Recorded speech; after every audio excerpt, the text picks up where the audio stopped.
slide with me if you feel like 550 on the 5 sticky, come get high with me, that's a deal, right? Ride with me if you ride with me, you can slide with me if you feel like 550 on the 5 sticky, come get high with me, that's a deal, right? That's a deal, right? That's a bet, right? That's a bet, right? That's a deal, right? That's a deal, right? That's a bet, right? That's a deal, right? That's a deal, right? That's a bet, right? That's a deal, right? That's a deal, right? Ay, coming down like precipitation. I ain't never met a limitation. Hater plotting my elimination. Gotta go to Google for the information. I'm a superstar, so I gotta shine. Top dollar be the bottom line. Bottom feeding niggas out of line. Turn your heart rate to a dotted line. Yeah, my zodiac probably dollar sign. Got the energy to win it, my nigga, I'm feeling great. Got a day with destiny, focusing on my fate. I don't give a fuck what you rapping, you been a fake. I'm everything that they ain't, it can't be, it won't be. Wanna see me fall, I can't go, I won't leave. Coming from the block with plain clothes and police. Straight up to the top with bankrolls and rollies. Ride with me if you ride with me, you can slide with me if you feel like 550 on the 5 sticky, come get high with me, that's a deal, right? Ride with me if you ride with me, you can slide with me if you feel like 550 on the 5 sticky, come get high with me, that's a deal, right? That's a deal, right? That's a bet, right? That's a bet, right? That's a deal, right? That's a deal, right? That's a bet, right? That's a deal, right? That's a deal, right? That's a bet, right? That's a deal, right? That's a deal, right?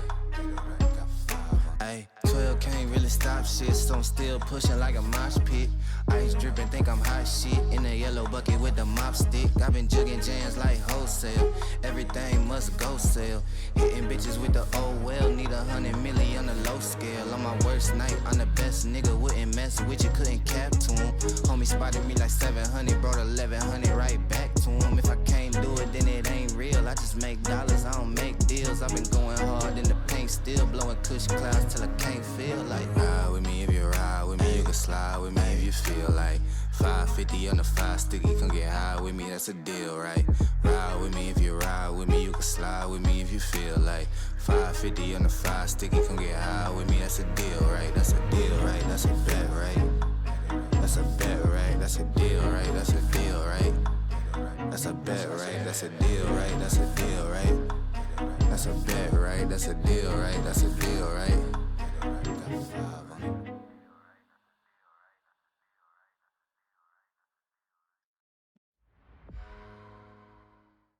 Hello and welcome everybody to the Titan Esports Berserker League. I'm not a Valve game, joined by Phoenix, and today we have Malevolent Esports against the Eden Snapdragons. Phoenix, I can't help but sense a little bit of bias over there.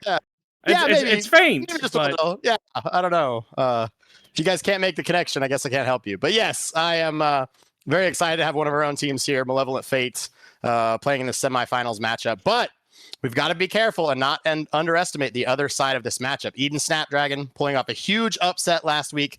Killbot in the bot lane, back-to-back pentakills in game number 4 on Misfortune.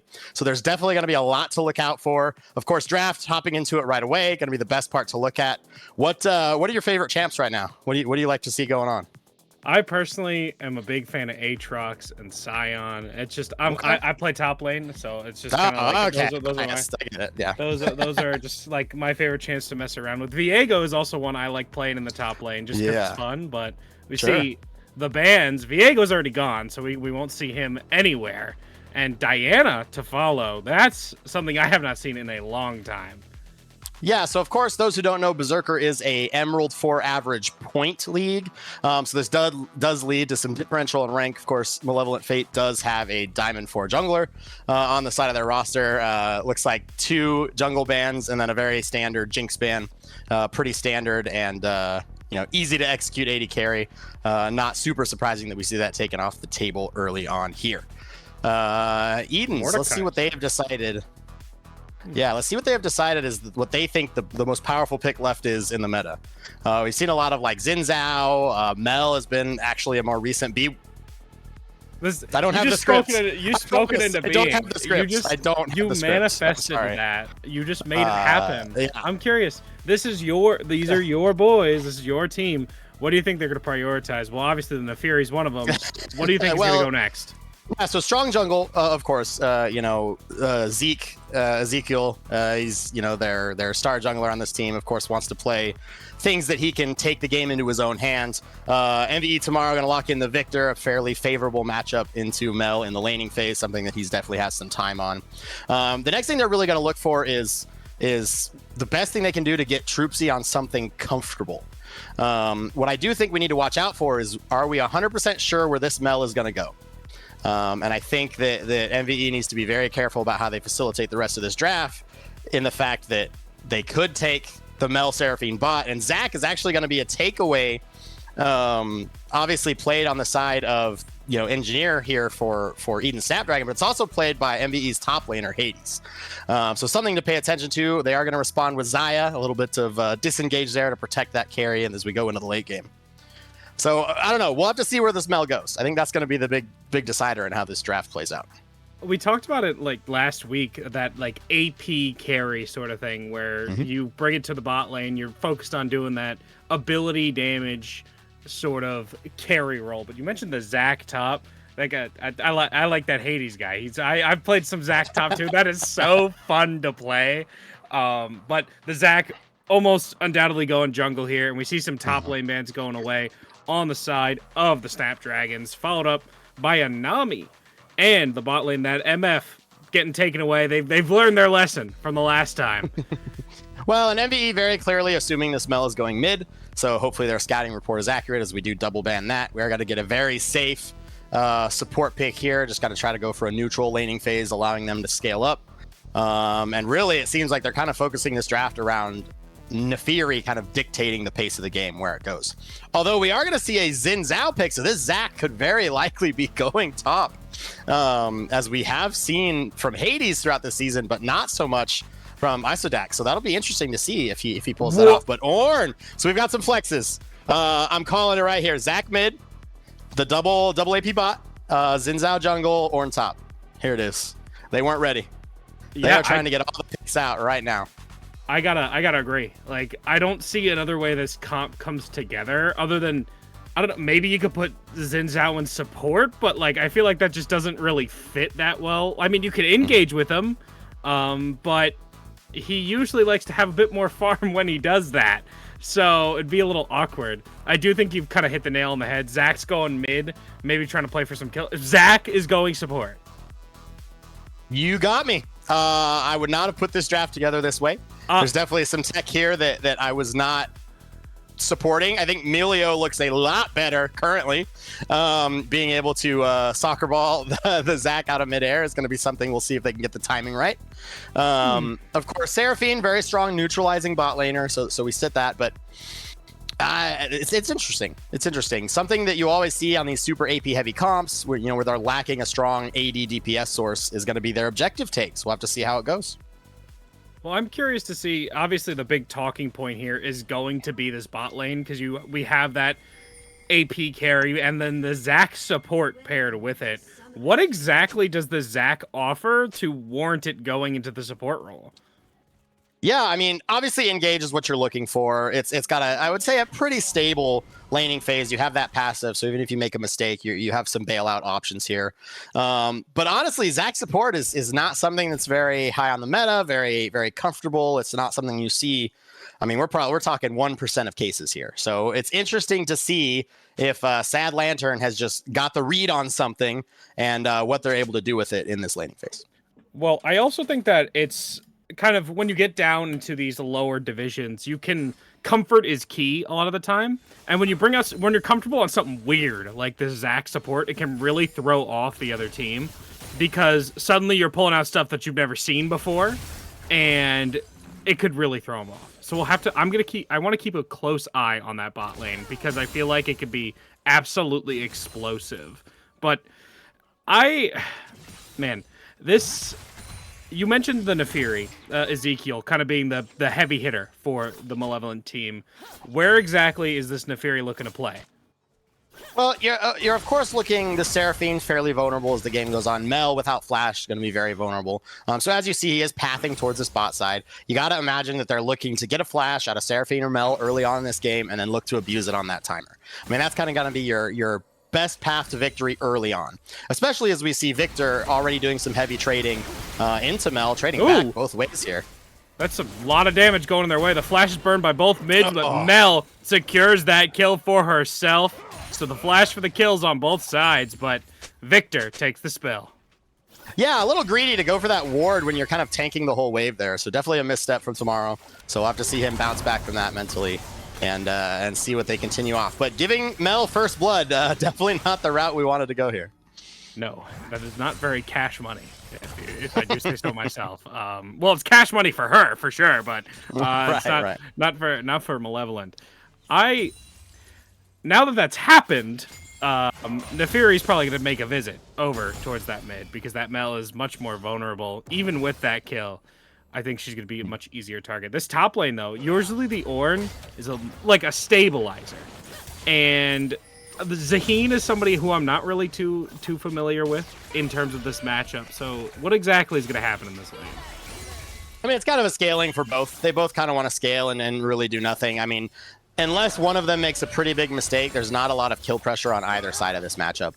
As we go on, we start seeing first item spikes. Zaheen starts to take a little bit of an advantage. He does have that Ignite Summoner spell, so that's something to keep an eye on as this laning phase goes. But early on, we really shouldn't see a whole lot of action out of the top lane. As you see, the waves are bouncing back and forth. CS is even. Not a whole lot to talk about as we go here. But something to point out here is Neferi already on reset, already headed back. They do have a slight tempo advantage on the Xin Zhao from the other side. But I think you're right. The mid lane here is going to be a key focus. Both laners without flash, both vulnerable to jungle attention. So we'll have to see if that plays out.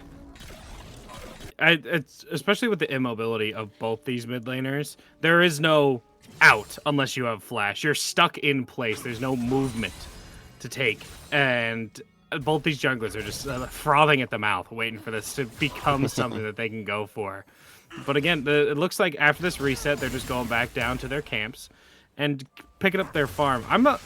The Neferi is something I am all too unfamiliar with, to be honest. There's a little engagement in the top lane. No kill just yet, but some good trade between the two of them. But it looks like Ornn might be coming for a wraparound. Very low is the Zaheen, but not enough just yet.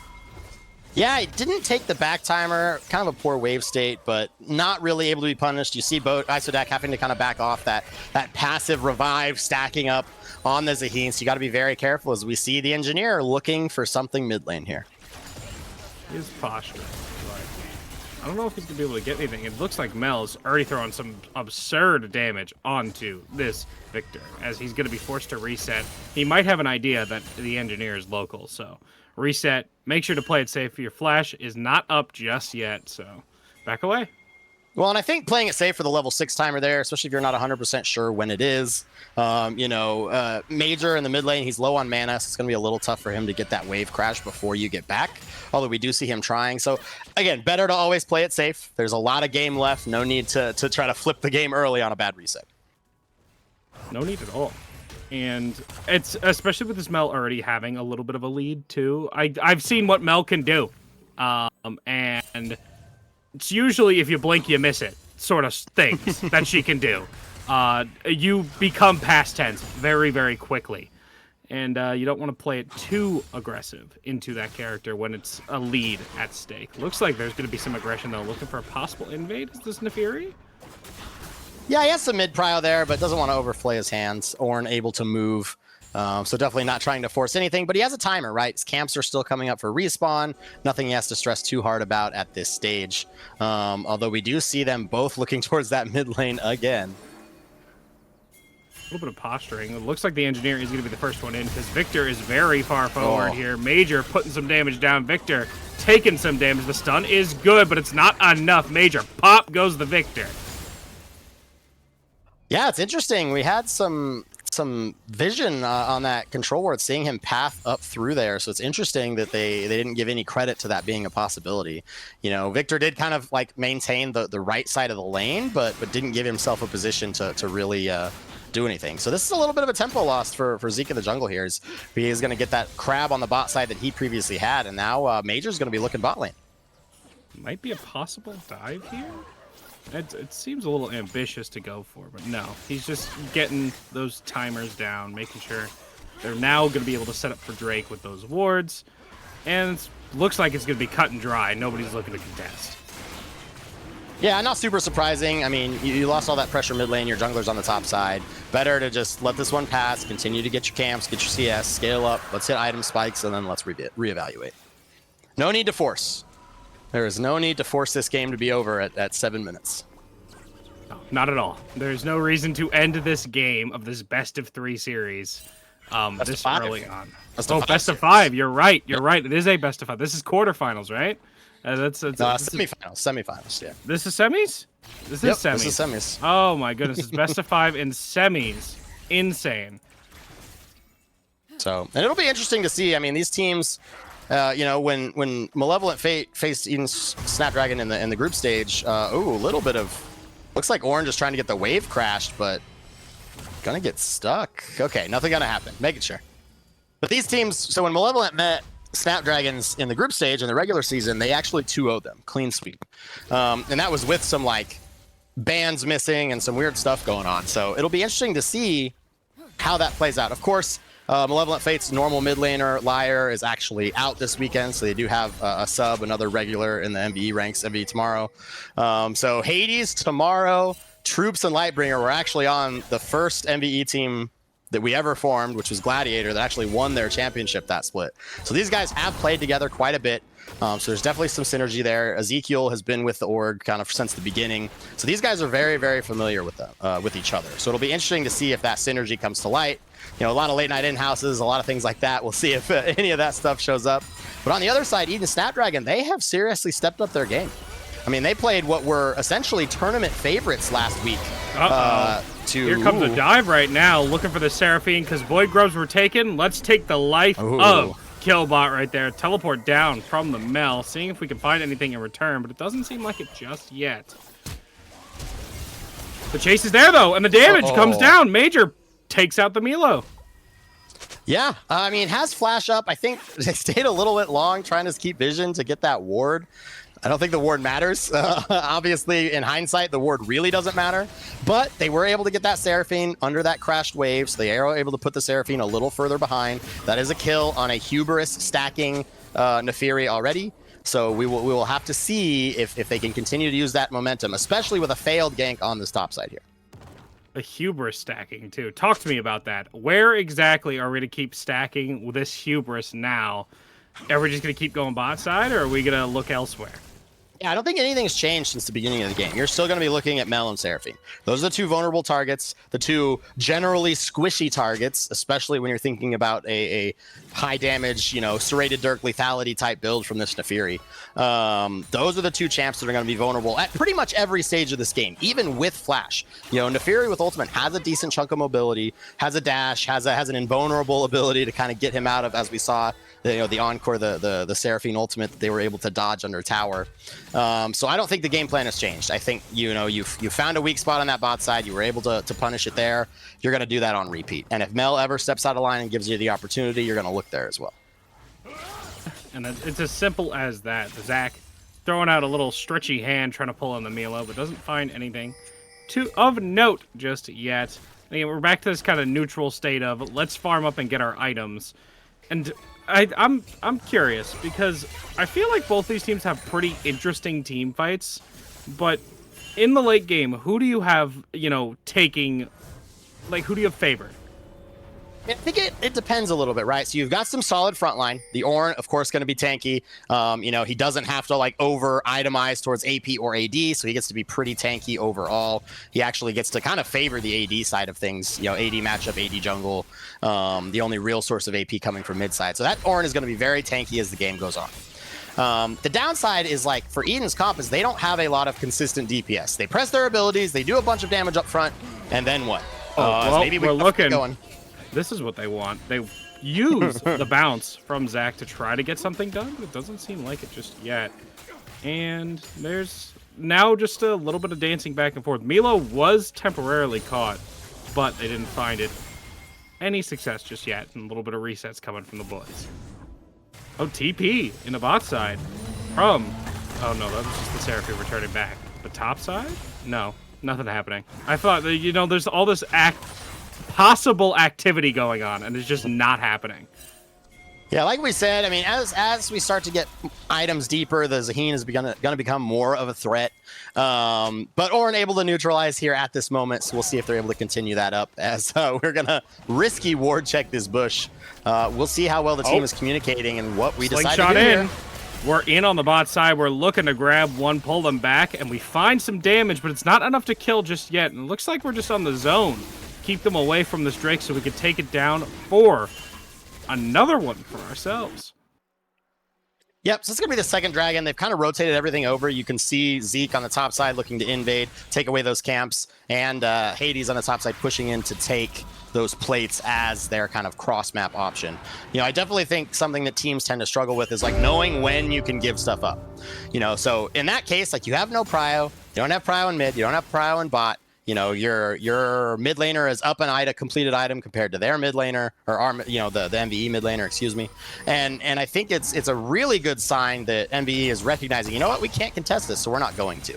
And they look to get something somewhere else. You know, they actually have a slight gold lead, about 400 or 500 gold, not really anything that matters, but just recognizing that, hey, we're not going to, again, flip our game against something that's not, you know, favorable for us. So hopefully we can continue to see that, as I think a lot of like lower level leagues, what really defines those teams is not so much if they're willing to pull the trigger, but if they recognize when they can't, and trying to do something else proactive on the map. So we'll have to see if that continues. Where action takes place and where you choose to, you know, move it around, where you have to and where it's found, it's discipline. And keeping it that I don't want them to take this, but we don't really have a choice. So let's find something somewhere else and get it done that way. We can keep a lead for ourselves in that situation because of what we're doing. And that's, especially in these lower divisions, like you said, is something that we can make sure that, you know, gets us to these semifinals, the finals, and that sort. But again, we're still posturing around this bot side. Like you said, we want the activity down here for the junglers. The engineer, though nowhere near right now. Actually, no, he is in this turret. He's looking for these bot side bush, possibly looking for a play. Yeah, we'll have to see really what turns out about it. I think some of this has to do with, again, people realizing it's a 5-game series and that it's game one. You know, nobody wants to be the one that sets the bad tone, right? So you tend to see kind of what we're seeing now is a little bit less fighting, a little bit more controlled early on in the game. I definitely expect the series as a whole to get bloodier as it goes on. Yeah, getting active. Ooh. Zach wanted to get active there. The slingshot, not going to find anything just yet. And it looks like, again, we're going to go back to this posturing. The mid laners have rotated towards bot side to get their farm that way, having the bot lane go towards the mid. And again, we're just kind of standing around throwing abilities at each other. There's not really much else to do on the map right now. Yeah, all of the jungle camps up on the side of MVE are down, so he's, you know, using this opportunity to see if something happens, see if they can make something happen, as we do have some more posturing and another invade happening here from the side of MVE. Possibly. Yeah, looking to clear out this entire topside jungle. There's no response back, at least not yet. The Zin's out on his way back to the top lane. The slingshot being charged up. We're looking for something. We don't find anything. We land right in the middle, and unfortunately don't get anything just yet, but it looks like the Seraphim wants more. The flashback is good, but the Milo takes too much damage and falls down right afterwards. Yeah, Emilio, unfortunately, like really good at removing that CC. Of course, that ultimate being very, very impactful to help your team and not so much on yourself. Although we do see Zeke with a very good flank, although we're going to have to decide if they are wanting to take this numbers disadvantage fight here. Well, it looks like Zach has already found Zahir, and Zahir is taking so much damage right now. That ultimate burn to try to get in, get active, but here comes the Forge God over the top and tagging all three, forcing the resurrect from the Zahir. Ezekiel falls down right after, and the Ornn is in the middle of everybody, causing so much havoc. Major cleaning up one, but on the side, the Zach finds another one. Rift Herald going to the side of Eden, while the entire team gets cleaned up. That is a wipe. Double kill going to Major.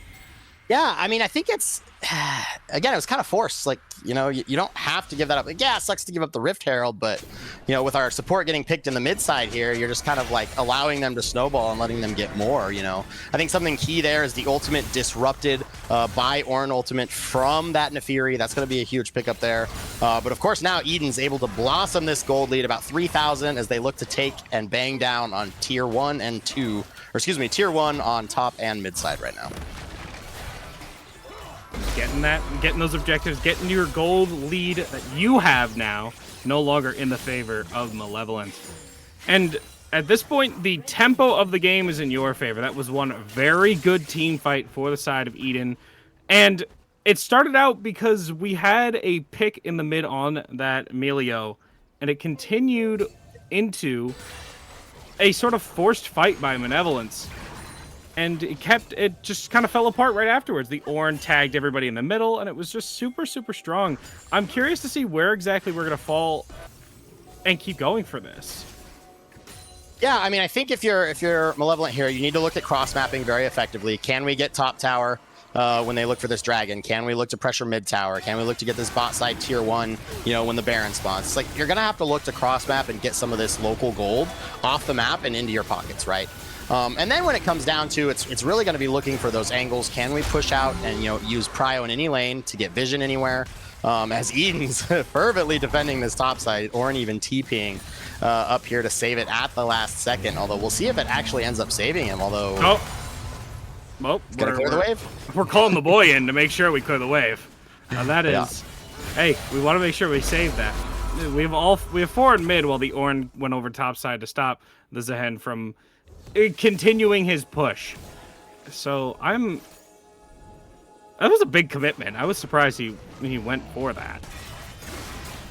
Yeah, absolutely. But at the same time, I mean, I think it covers it, and I think really what MVE has to look for on the rest of this game as it develops is Mel and Seraphine are still vulnerable if caught out of position.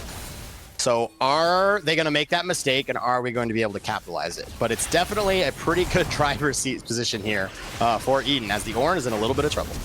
Looks like the Zahiri wants to chase, wants to catch up, but it's just a bit too much. He's just too beefy. Not enough damage coming through, but it looks like this topside turret will be going under threat. Zach coming from the jungle on the side, but it doesn't seem like it's going to be in time. Leap over, trying to grab one, trying to grab the other. He does stun the Nefiri, but it looks like Zehen is going to be the target. Zehen's going to fall down as the blob leaps over. Look at a slingshot over again. Sad Lantern's already picked up one. He's looking for the other one.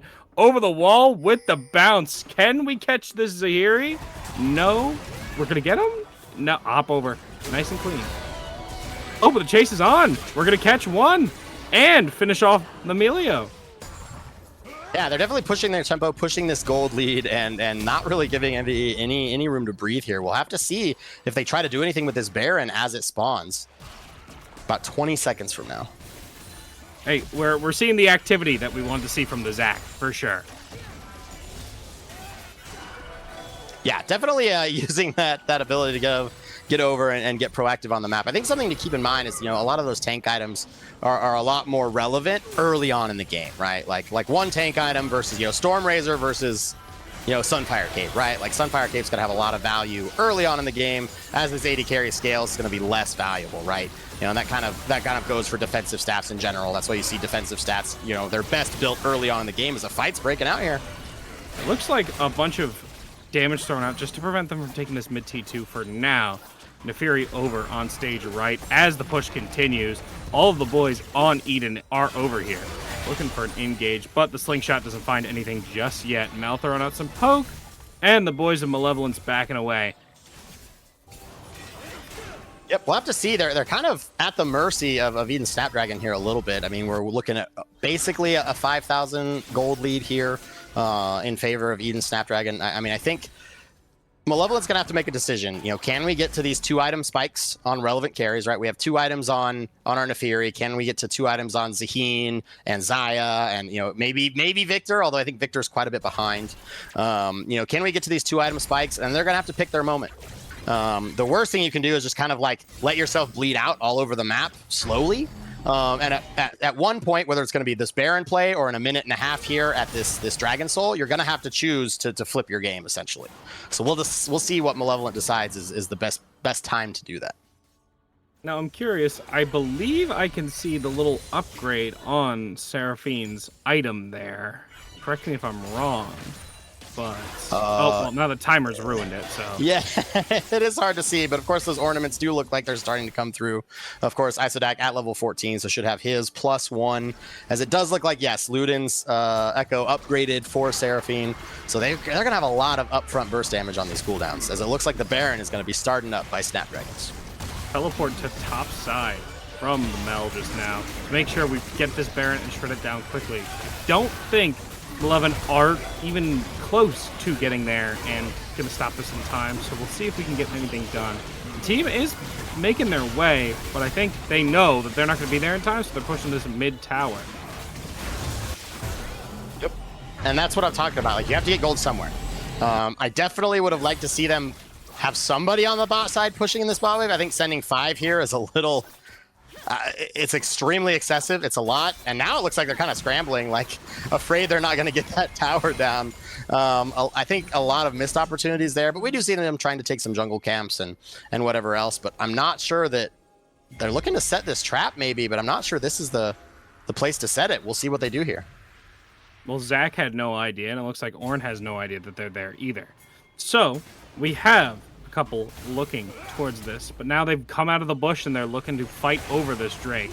Behind is the Nefiri, but over the wall is the Zac, launching himself in and knocking up 3. The Forge God comes through, knocking up another 2, and all the damage comes from Major to follow it up for a double kill.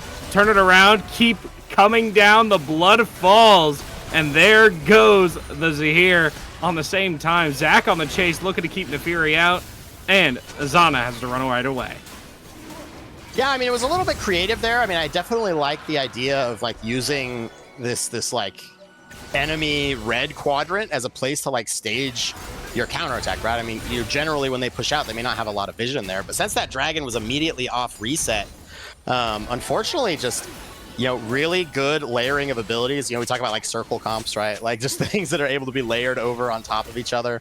Definitely what Eden Snapdragons has pulled off here. And unfortunately with this gold lead, it is very, very difficult as Ornn going in on the Xayah. She took quite a bit of damage there, but it doesn't look like the Ornn can chase anymore. I also called it the wrong name before, but we're going to ignore that. It is all good. It is, sometimes it's just a little bit of blunder. It looks like the blunder is what's happening right now. The blunder that takes the bot inhibitor turret. Looks like a little bit of poke going back for this Victor, taking chunks out of his HP bar. But no engage just yet. The Zac looking to pull, but it only hits the little doggy. Yeah, I mean, again, at this point, you need to pick a side and try to make something kind of happen. Like here, essentially trying to make that as the Zac dives to this backline. Zac looking for something. We separate the Melio and we put down the Melio. The boy is alone, so we're going to take him down. Look for the rest of it, but in the mid lane, we've got this Zaheen taken down. One looking to chase down the Ornn for the other, but on bot side, there's some huge damage coming in. This Nefiri putting in the numbers, making sure Mel falls down, but she will fall just the same. Victor picking up the kill for himself. But there's a lot of damage coming from the Seraphine, but it's not enough. Zac getting shut down, and the boys of the Snapdragon have to retreat. Yeah, I mean, that's 3 shutdowns going over. I mean, they made a call. Zaheen able to make something happen on that mid side in a 2v1. So that was a great relief of pressure, and those shutdowns going down does give a good influx of gold. Still down about 5K, but considering you were down 5K before this Baron started, I think you're okay with that. Like being able to equalize essentially what their Baron play was. So now you have a chance to try to battle yourself back. Maybe get this mid wave pushed out just a little bit, get some vision, and probably look to flip the game at Elder. It looks like Ornn wants to get a little bit aggressive here. Now the Seraphine being there dissuades Malevolent from getting any closer. There's still a lot of damage right there. A lot of tankiness and a lot of damage between the two of them right there. So they don't want to mess too far with that. And despite this, the bottom side inhib has been taken, which means it's going to be pretty difficult to crawl back out of this spot. Yeah, I mean, the other way to think about this too, if you're the side of MVE, is the Xayah gets to farm super minions for a little bit here. Try to use that as an opportunity to get a little bit of an extra influx of gold, and try to hit, you know, another critical item spike, as they are playing towards that third item. Although they are quite a bit away, so it's still going to be tough here. Another ornament going in towards the Mel at this time, as they're looking to charge down 5 here and get another in hit. Looks like the slingshot might be coming over after that word's cleared. No, just the tower, followed up by the in-hit, but the Zac popping over. Not going to find anything just yet, but some good damage on the Nefiri, followed up by some even more damage from the Mel. But a little bit of zoning damage away, catching the stun onto one, but it's not enough to finish off any kills just yet. But some high damage onto the Seraphine, but Mel pops the Zaheen. The Forge God comes from the side, knocks up another after a knockup. Melio goes down, follow up with the chase on this Xayah. Her damage is not enough. Triple kill going to the Mel, looking for another one for herself. As these Nexus turrets get taken, the Zac on the chase, locking down this Victor. Quadra kill, turning it around. Can we keep up the damage? The Xayah is putting in the numbers. We have enough. We take it. Penta kill for Major. Well, that's 2 back-to-back series with pentakills for the side of Eden Snapdragons, and they're going to go ahead and take game 1, showing that they are not to be messed with. They may be the underdogs coming into this series, especially into playoffs, but you cannot write them off yet, and if you don't give them the credit, they're going to take it right away from you. They didn't look like underdogs. They came in with an off-meta pick, and then they ended the game with a pentakill. Like, they had this Zac.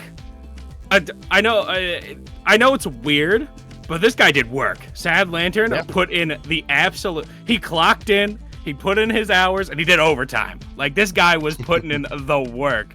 That was really cool to see him use a pick that wasn't...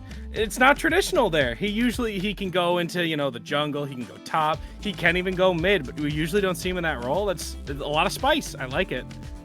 Yeah, I mean, I think it was a great, unique style to try, and it was able to neutralize the the bot lane in such a way that allowed him to scale and kind of make a huge impact on those team fights. Especially we saw at like Soul Point, he had that huge slingshot into a triple knockup, followed by the Seraphine ultimate coming over the top. And I think we saw Major and that laning prowess able to get that solo kill very early on and use it to kind of snowball into everything more efficient.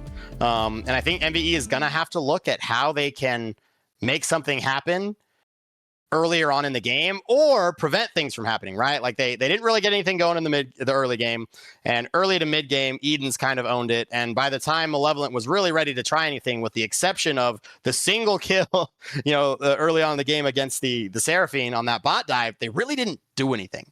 Like, everybody farmed their camps, everybody kind of just did nothing. So we'll definitely look to see if they can make more of an impact on the map as we go to game 2. Well, as we go to game 2, there's going to be a quick break between it, so don't go anywhere too far. Maybe get yourself a snack. This might be a long series. We will see you very soon after a quick break.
Welcome back, everybody, to the Titan Esports Berserker League. I'm Navg, joined by Phoenix. Once again, we have the Eden Snapdragons against Malevolent Esports, and Phoenix's bias is maintained. Don't worry, even though they lost last game. It's all right. What do you want to see change, though, from your boys? Zeke needs to make an impact. Zeke power farmed for 20 minutes while the entire map fell down around him. So that's what I need to see different. I also need to see us, when you pick these mages, like why are we give them neutralizing lanes, right? Like lock in Nautilus, lock in Leona, lock in one of these champs that presses a button and goes forward to get onto these vulnerable, immobile mages, right? Lock one of those in and punish them for it. But we didn't. We chose something neutral. We allowed these AP carries to kind of scale in, and we've got to adjust. So that's what I'm looking for. I'm looking for a little more playmaking, less neutralization. I would rather them misexecute and lose that way than lose just from the draft being rough and hard to play. So that's what I want to see different. So we'll see, as MVE opted for red side again, even after the loss, we'll see what they decide to prioritize, as bans so far look to be the same. Well, we'll see exactly what they want. Even with the second pick side, is there something in particular that you said you want impact from Ezekiel? Are there any picks that stand out to you from him specifically that you want to see? Yeah, so Silas is something that he's played pretty heavily to get an impact on. Jarvan, something that he's had an impact on in the past as well. So I think those are two picks that he could definitely look to. I think Jarvan, obviously we picked Neferi kind of early on, but I think Jarvan is something that could have made a huge impact in that game and still can in further games against other immobile carries. So we'll have to see what they do. Is Nico going to be the first pick here on the side of Eden's? Definitely a flex, could go mid support, although support is traditionally where it wants to go. Nocturne is a pick that's favored to go with that, so we'll see if the engineer wants to pull that up. Caitlyn, this is definitely a comfort pick on the side of Troopsy. He's been playing a lot of Caitlyn lately, so not super surprised. You lose game one, wanting to put yourself on something comfortable, and we'll see what they decide to pair it with. Karma, so this is picking a bot lane that says, we're going to have prio, we're going to run you down, we're going to get plates, definitely looking to pick a winning bot side. So I like that, but now we need to see what jungle they're going to pair with it and how Snapdragons is going to respond. Brand so far, this could be Brand APC, to be clear. Eden's Killbot does play a lot of mages bot lane, so we need to be aware of that, possibility. I think it definitely could, especially after we saw him play the Seraphine last game. I wouldn't be surprised if he stays in that sort of category with the APCs getting this brand for a lot of bursts, a good amount of CC as well from the brand. So you can get that. The Yone almost certainly is going mid, and the Azir also almost certainly is going mid. I saw that reaction from you. What are you thinking about this Azir? You know what? We have faith. We'll believe that tomorrow can make this happen. And tomorrow we trust, I guess. Azir, very inherently powerful champion. It's not an easy champ to pilot. It is extremely difficult. Not something you like to see a lot in these lower level leagues, but you know what? We'll see. I would love to be proven wrong. Show me. Just show me the way. Show me that you have what it takes right now. But it looks like on the side of Eden's, they need their jungle and their top lane. And on the side of Malevolent, they also need their jungle and their top lane. So what is banned away is a side support on one side and then a top lane and then two top lanes on the other. Wukong is going to be picked up. Is Wukong going to make the impact you want from Ezekiel? I think it can. It's got a very impactful ultimate. He's a little bit inactive pre-6, as you do kind of want to power farm as Wukong to hit that level 6 power spike. But I do really like it. Vi, not a terrible option here, but Karma, definitely not like the best thing you want to play into as Vi. Caitlyn already and Azir, assuming we don't shuffle into 5 people, you're playing pretty far back. But they do give themselves a incredible little front line there with Shen and Vi. I am worried though, especially if this Yone isn't ahead, they are again lacking in DPS. So if they don't kind of have the same stomping 5k gold lead at 20 minutes type of game that they had, they are going to be struggling to take objectives later on in the game. And it does look like Kennen is going to be the chosen counter pick for top lane. So when you R5 on top side and you're getting your kind of pick of the litter, something else I want to see is you need to make an impact on this top side. You need to be getting tower plates, kills, a CS advantage, rotating and getting vision jungle, moving and making plays with your own jungler, just something other than pushing waves back and forth. right? If you're R5ing to just push waves back and forth and do nothing else, then you're wasting your R5 pick. So those are the things I'm looking for. So I'm excited to see if we can make that happen and what these games are going to look like. But we have a really strong bot side on the side of MVE. So is this Vi going to be able to get down there and help mitigate that power? We're about to find out. At the same time, with Vi being there to mitigate, you are leaving Shen as somebody who can not say, you were saying you want to avoid the pushing back and forth. Shen could just choose to leave with that ultimate. He could just go down there and make that impact himself. He's got that teleport with that ultimate. So we're going to have to keep an eye on that. Specifically, Hades is going to have to keep an eye on that and possibly rotate around with that teleport and make an impact that way. This Kennen Shen matchup is something that is it. Ooh, a little invade. The vertical. Yes. I do like So this is something that Zeke actually likes to do a lot with hard winning bot lanes. He actually likes to set up a vertical so that he can stay on this bot side and keep it isolated as much as possible. So we'll look to see how Eden's responds and what the engineer does when he discovers that his bot side is already taken. Well, we will see exactly what they do. And this is a, like you said, a dominant bot lane. And there's not going to be any crazy, spicy, like early, like level 2, level 3 gank, right? From this Wukong? Right? No, there shouldn't be. Doesn't need to be. Nope. You're just kind of cutting off Vi. You're saying, Vi, if you want to come down to this bot side, you're killing your tempo. You don't have camps to farm, which means if you want to do it, go for it. But I'm slowly gonna choke you out of this game because you're not gonna be farming camps while you're making these plays. I'm gonna amass a gigantic lead because you didn't do half your jungle and I'm doing all of my jungle. So, it's a big step between. Looks like in this bot side, though, there is a good deal of damage coming from this brand already. He's got a good deal of clear as well. A little trade back and forth from the two of them. Looks like Vi's already making her way in, trying to get something on this Azir. No, she's going for the invade. She knows. And Wukong's coming in for the level 3 gank. You had me. You had me fooled. I didn't think that's something the exhaust comes down.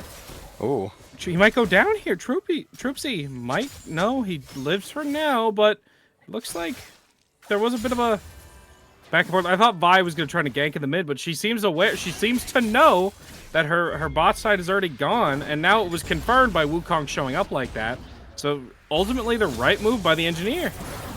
Yeah, so I think they had pathed down. They saw the Wukong on vision. We see that blue ward in the tri-brush.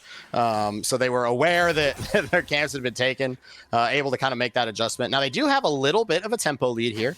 Of course, Wukong opting to continue to finish that full clear before going for Crab versus Vi willing to go ahead and drop that. Likely to see her attempt to make a play somewhere, although neither lane in mid or top is favorable. So we'll have to see what she decides to do with her time. Well, she could try something top. I don't think it's going to go particularly well because of this. No, we do tag him. We get some damage, but the turnaround damage is there, and that's about all that is going to happen because he just kind of walks away. You do not have much else to catch him.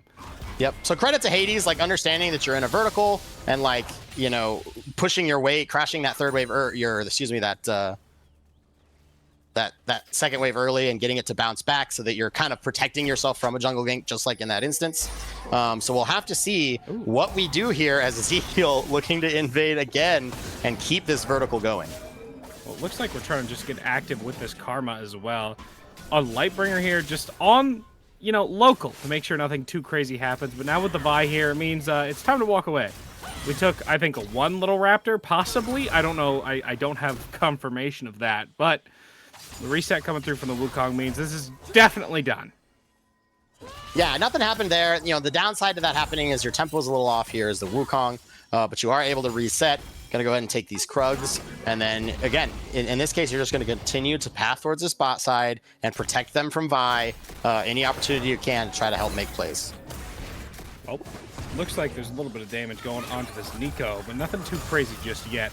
Brand making sure he throws some damage back onto the Caitlyn to make them a little less, antsy. They don't want to dance just yet. The Vi is local. Wukong is nowhere near. Oh, looks like a little bit of trading in the mid lane. Yeah. Not much is going to come from it though. No, some fancy feet missing those Qs. Not a lot of mortal steel being shed around here. So we'll see what happens. Nope, not just yet. It looks we gotta get those blades sharpened a bit. They hit like a squeaky toy. Yeah, exactly. So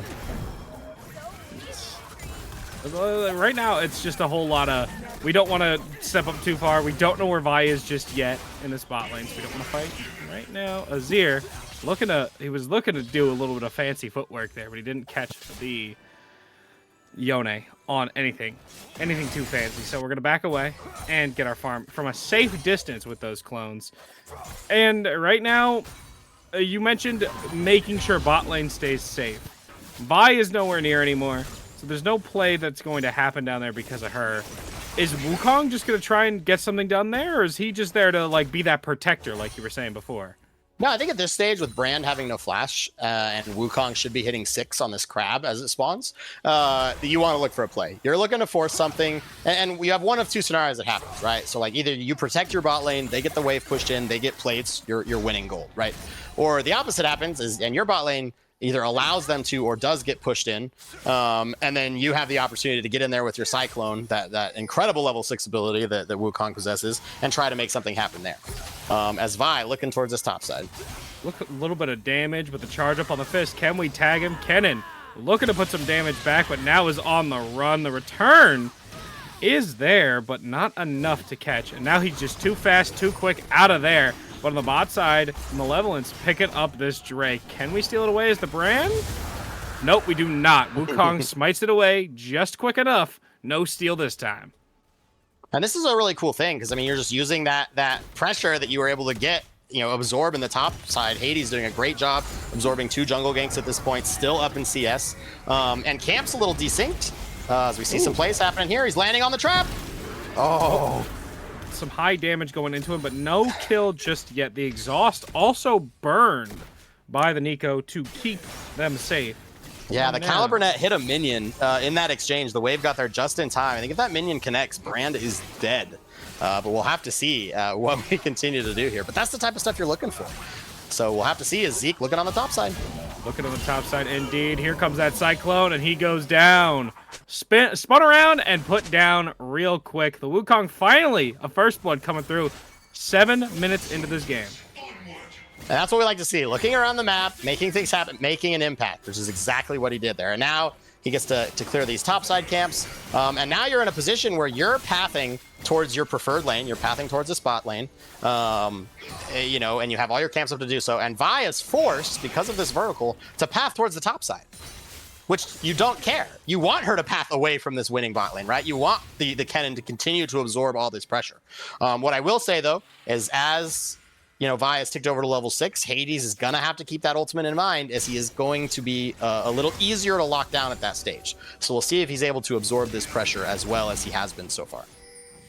Well, we'll see exactly how safe he can keep himself. Good damage going on to this Caitlyn, but not enough to write home about just yet. The Void Grubs have spawned. You mentioned the vertical, but this time around, it does benefit the Vi to an extent because the Void Grubs did just spawn. So they could posture and set up around that. But again, it might not, because we could make a play happen on bot side. Ooh, the ultimate's gone down. Yeah, we're going to make a play happen because we want to get active. The Brand is already long gone before we even get that damage down from the Pop Blossom. Nico taking so much, the trap is well placed, and pop she goes. Sad Lantern falls. 2 kills going to the bot lane of Malevolent. But Yone's there, looking to get something done on the bot side. In the meantime, the exhaust burned onto them, looking for the chase. Not enough damage just yet, but we're still looking. Shen comes down looking for more. Can we catch up to this? No, we're pushed away. And now the Wukong's back on the wraparound. The ultimate from the Caitlyn is not even necessary because it is finished up by Ezekiel. Ezekiel looking to put some more hurt onto the Shen before he walks away. Yeah, look at all that pressure, too, that this bot lane was able to absorb. It does cost Flash and Heal and Barrier as well, but so much pressure. The Yone rotating for this. We do see Killbot rotate mid so that that tower is not given away for free. But of course, Hades able to pick up more uncontested CS in this top side because of that rotation. So we'll have to see what they do. But a huge pickup for Malevolent as they look at a 3,000 gold lead just right about 10 minutes into the game.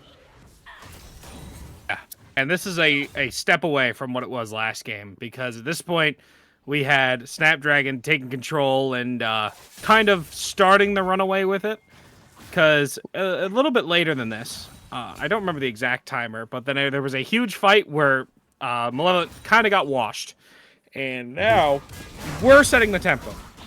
Well, I think it's two big things, right? It's two big things. Number one, Zeke is trying to impact the game himself more, right? He's not just full clearing his camps and like looking for timers off camps, right? He's invading, he's trying to vertical, he's ganking top, he's ganked bot twice. He's trying to make an impact on the game however he can. And number two, we gave our bot side just an actual winning matchup, a matchup they can fight through, a matchup to play hard, not just another, mid lane in a little bit of trouble.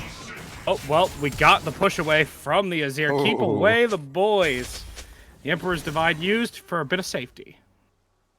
Yeah, but like I said, we're not in a neutralizing bot lane. We're not just trying to, we'll survive and then we'll team fight. No, get out of that mindset. Let's play to win, especially if we're going to get these counter picks on this bot side, which I'm happy to see here. So definitely need to pay attention to this Azir flash. We traded flash for an ultimate on the side of Vi, so definitely not a favorable trade for us. So we'll want to see how they're able to play that back as the game continues. We'll see exactly how they want to keep going with it. Looks like Kenan's putting some hurt onto the Shen. Stun comes down, but I don't know if there's going to be a kill just yet. No, it doesn't look like it. Kenan is not feeling any bit rambunctious just yet, looking for that tower dive. And it's a bit of a kind of cold case up at that top lane. The Shen kind of taking a beating and just kind of walking away and holding that. Yeah, so we'll have to see as Vi looking to make another impact here, but Zeke is here to answer. Here. The answer is here, and the answer is get away from my bot lane, but there's too much damage. Lightbringer pops to all that brand damage. We light her up, cook her down, but Kenan's coming in on the bottom side looking for this, but we see Yone waiting in this bush. We find him now looking for the knockup. The Cyclone's there. The spin around, take him down. Pop Blossom down, but Hades finishes up that kill on the Sand Lantern at the same time, and the rotation from the mid lane means that Killbot falls. Drake picked up. Yeah, Slicing Maelstrom having such a big impact there. Don't really care about Shen getting a couple of plates in response. So a huge pickup here is Vi back on the bot side. Well, it looks like we might be able to catch this Caitlyn out and take her down if we can keep the space. Oh, the damage, the turnaround, the barrier used, but it wasn't even necessary because we created enough space and put down the engineer. How about you put that together? Holy cow, great trap placement, good use of the flash there. Calivernet doing so much work, and now Shen is in trouble on the top side again as well. Well, Kenan and Karma are both here on the chase. We're looking to slow him down. The stun is there, and he is gone very, very soon. Karma's just standing around. We missed a Q. It's okay. It's okay, because ISO falls right after. The Kenan picking up another one for himself, and everybody on the team, except for this Karma, now has a bounty on their head because of how well this game's been going. Yeah, I mean, that's we talk about some comfort there. Oh, the divide is there. On the push, but it doesn't have the tower aggro onto the Yone just yet. The back and forth between, good damage. All these clones coming through, but it is not enough to kill just yet. Can we buy enough time? Looks like we got enough space. Yeah, that's a pretty big win there. Excuse me, not getting the tower aggro, unfortunate, but if you're the side of Edens, it's not all hope lost, right? Like, something to think about is, like, as the game goes on, side lanes are very difficult to play as Azir versus Yone, especially with Yone not really far enough behind for it to matter. Trade patterns like this become very, very common in the side lane, Yone kind of just gets out, and Yone's only going to get stronger, right? So definitely something to see here. Zeke in this bot side already. He doesn't look too strong right now because he's dead. Well, and if you keep Yone in the dirt like this, then it's definitely going to be trouble. Traditionally, Azir kind of struggles in the side lanes against Yone later in the game, but if later in the game is really behind for this Yone, it's going to be a struggle here. So Malevolent just looking to win in every lane currently, making a huge impact, and talk about a comeback from game one. Hey, this is a completely different, turnaround from Malevolent. Wow. They pay me to talk, by the way. What's going on right now? Hey, if you ever get any shit, Sems didn't say Malevolent right for like a year, so it's okay. It's okay. It's okay. We're all right. We're all right. We're all right. It's all right. It's all right. Anyway, they're looking all right right now, Malevolent. They're looking good. They're looking all right. The complete turnaround from game one, like you said.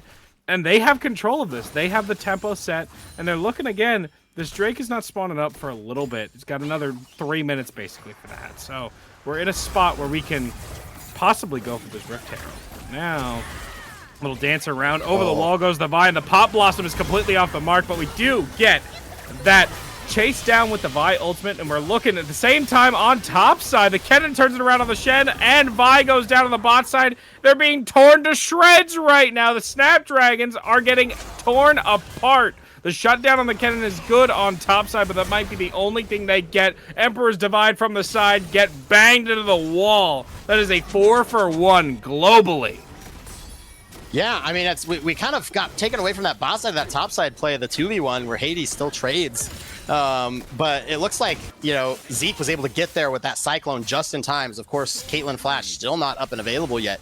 And this is kind of what I'm talking about. Like, we get into these fights as they get more and more extended, and it's like if Brand doesn't do enough damage in that initial rotation, or if you miss a skill shot, if you do something like that, like, Caitlyn's just going to auto you to death, right? And that's kind of exactly what we're seeing here, is Zeke looking to protect this top side. No, that's the flash burn from the Yone now. So a little bit less safe than he normally is, but still a lot of safety on that Yone.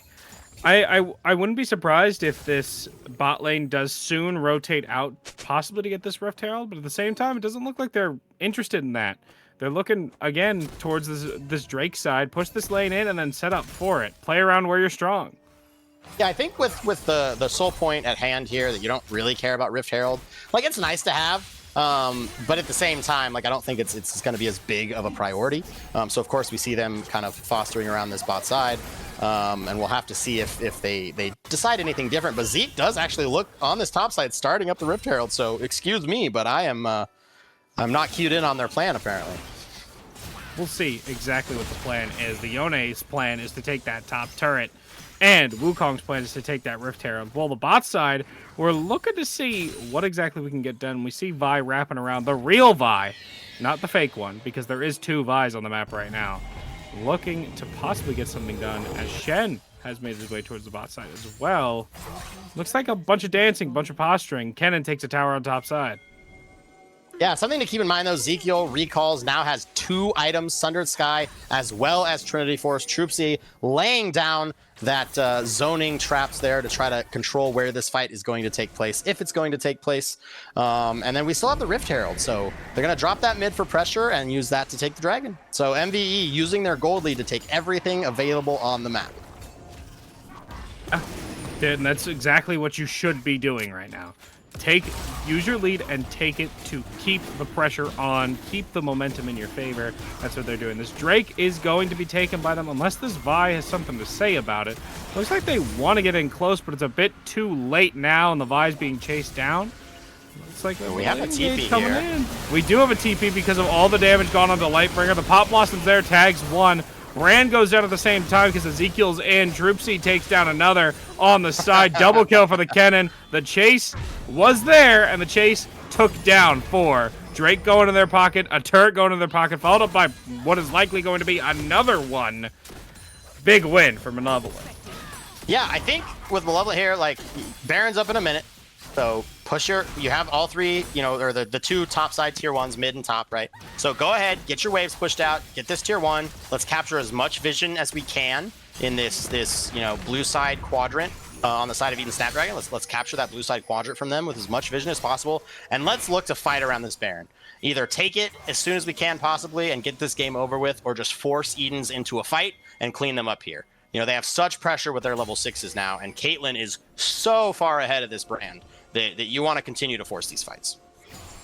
Yeah, and you walk up to that Caitlyn, and you're taking a billion damage and dying. You just see the result of that. Every single time I've seen somebody walk up to this Caitlyn, they've died within the next 3 seconds. It's, I mean, am I wrong? There's just, no, she is just shredding through people.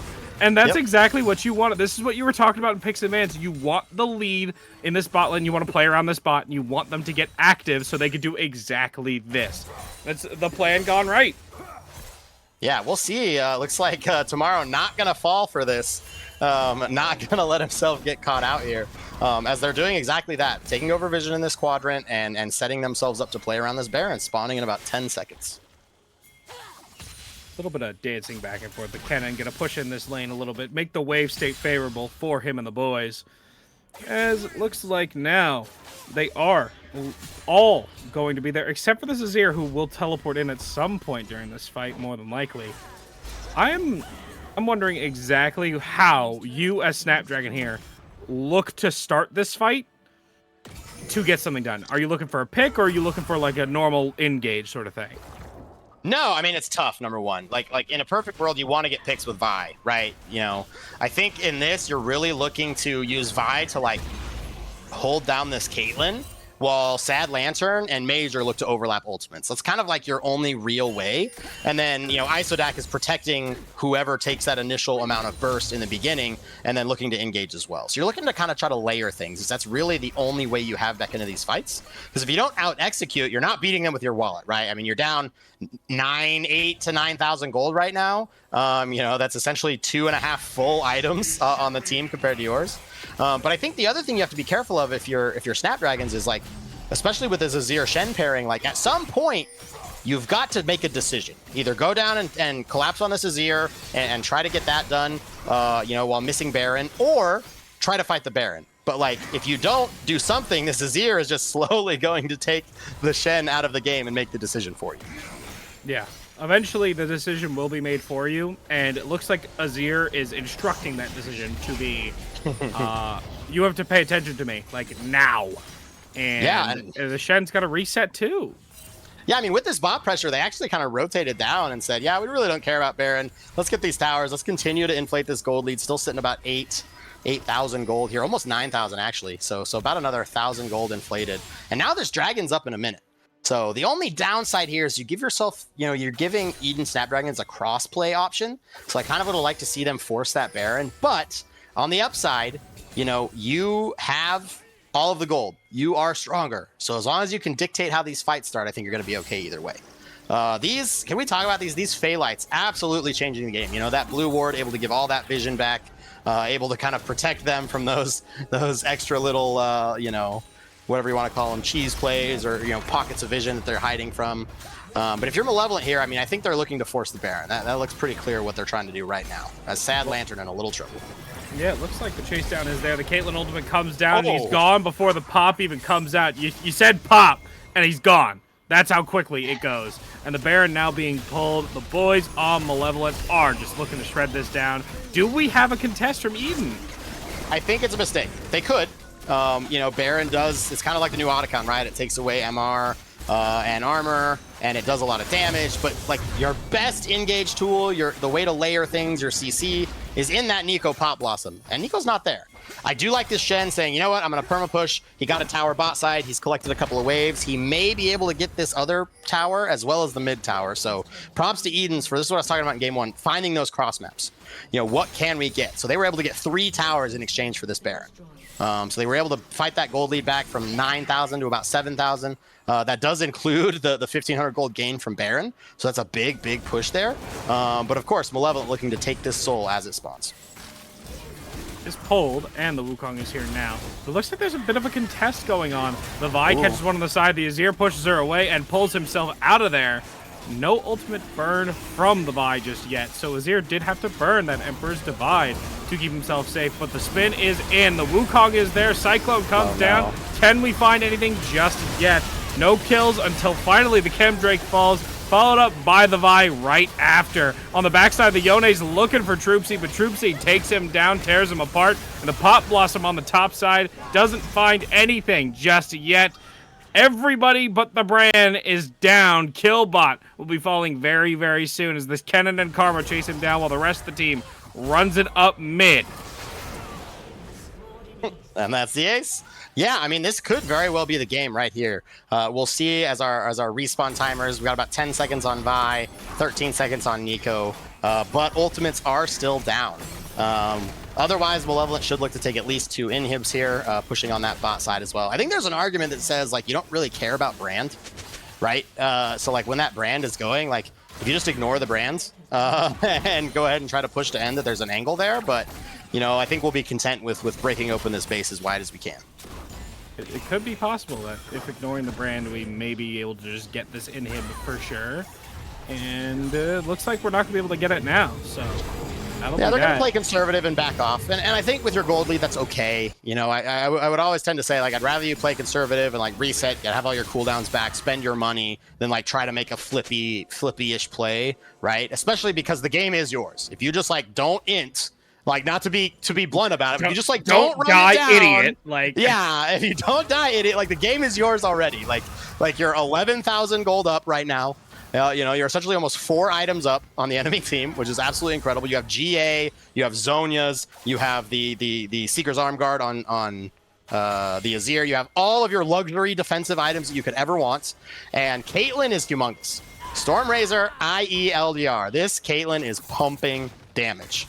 So just don't overforce. Don't ruin it as they're looking to fight. looking to fight right now. The Pop Blossom is there, but it doesn't look like it finds anything other than her own demise. Ezekiel is godlike. In the meantime, this Azir looking to put a little bit of damage, but it's finished off by the Caitlyn Tripsy, putting up a tearing through everybody. Pop over the side. More damage coming down. Double kill, triple kill. Where have we seen this before? Turn around. Ace came through again for Malevolent. It looks like it might be the end of the game soon. Yeah, this should absolutely be the end of the game. We see the TP in front. We see Troops and Zeke dashing over. And this is exactly what we expected out of this MVE squad. So it's nice to see them. Don't let the mental get you down. This is a series, right? This is about 5 single games. But Malevolent ties it up 1-1 as this series continues. Absolute turnaround. A different team from the team we saw in game 1. Completely. Because now we have a clean, clear cut. We knew exactly what the plan was. We played to the plan and we executed it how we wanted to. Clean. I love that from Malevolent, and it's I'm happy. I'm so glad that they were able to turn that around and make it look so clean. Because last time these teams played, wasn't it a clean sweep by Malevolent? Yeah, it was a clean sweep with like some like Malevolent was missing bans, or there's some weird stuff going on. But I think the main difference between game 1 and 2 here is like game 1, Malevolent just kind of like existed. They farmed camps, they hit their waves, la-di-da-di-da, we're playing norms with our friends. We frolic through the meadows. Play the game, guys. Be proactive. Let's pay attention to what's happening. You know, I think maybe it's some nerves. They needed to shake it off, but that was a hell of a way to bounce back. So I'm excited as we get ready for game number 3. Quick break. Game 3 coming soon of this best of 5. Don't go too far. We'll be back soon.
welcome back, everybody. I'm NavG, joined by Phoenix. And we still have Eden Snapdragons against Malevolent. And last game was a bit of a turnaround from that first game, for sure. Almost like the exact opposite. Yeah, it was the absolute turnaround. It's exactly what MVE needed to do. They were more proactive. They definitely had a better draft.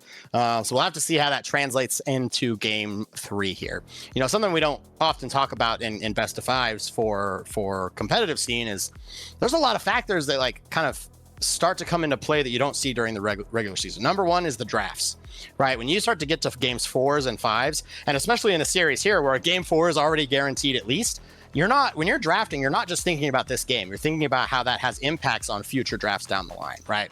So there's a lot that goes into that draft prep in theory, you know, that the coaches and the players and the scouts and whoever else they have beside them helping with all that stuff have to kind of factor in. And then it's the fatigue. You know, a lot of us play League a lot, right? Like I don't even want to talk about how much I play this game, but there is something to be said about playing at a high level with your brain fully focused for this long. You know, especially with like, you know, people don't play these leagues because they don't care. You know, there are a lot of people who they put a lot of stock in this. This is their main hobby. This is their, passion. I love that word. Thank you. They put a lot of passion into this. So it's definitely some mental fatigue to talk about, and we'll see how that takes a factor in as these games go on. But MVE, B1 Smolder. Love this pick. Big fan of Smolder. I think B1 is a great opportunity to pick it here. Eden's opting for the red side. Although, Killbot, the MF kind of might be something signature he's looking at, as he did get back-to-back pentakills in the same game last week in their upset game over the tournament favorites. So, you know, that sort of thing. It's a really interesting, like you said, we're getting a guaranteed game 4, and that's where the sort of fearless format is something I like to highlight. Because now we're getting into the pools. We're getting into the depths. Because it is a situation where, especially in these lower divisions, we got to know, do we got the stuff? And do we have the stuff after that? You know, we got to have the pool that's deeper. Right. And I know at the higher end, you're usually not too concerned about that. Because each player's at least got, usually at least 5 champs that they're comfortable that they can whip out and play guaranteed at that top level. But we'll see. As we see these comps coming together, I've already got the bot lane on one side and the possible mid laner, possible jungler, and the other side, so, bot lane and jungle. I'll give some insight here. It's definitely not Silas mid. It's definitely Silas jungle. Zeke, this is one of his signature things. He plays this a lot. And I gotta say, in the first part of this draft, I really like the side of MVE. You have a good scaling bot lane. You have Braum, Smolder into MF Maokai probably, as they did pick the Sejuani. So unless you like flex Sejuani top, it's very likely that the Maokai is going to be in the support role. So you have a good lane there, and then you have this Silas, this kind of very aggressive, jungler that just wants to fight all the time, with some good ultimates to take. Although we are going to see the Poppy locked in. There's some flexes here, but you got to imagine this is Poppy top, Sedge jungle. So giving us a little bit of defense here. There is a dash on Braum. There's of course a dash on the Silas here. Mundo going to be locked in here. That should be Mundo, Poppy in the top side. As we look for our mid laner, it'll be interesting to see what Tomorrow looks at here. Of course, the Tristana. So this is actually funny. Is for those of you who don't know, EDN Major is actually known for playing both Tristana and Zeri mid lane. And if you can see that MVE actually bans the Zeri and then opts to take the Tristana away. So we'll have to see how that shakes out. Eden's taking the Hui in this side. I will say I really like MVE's draft. You have scaling. You have a favorable bot side. You have a jungler that wants to make and can make plays.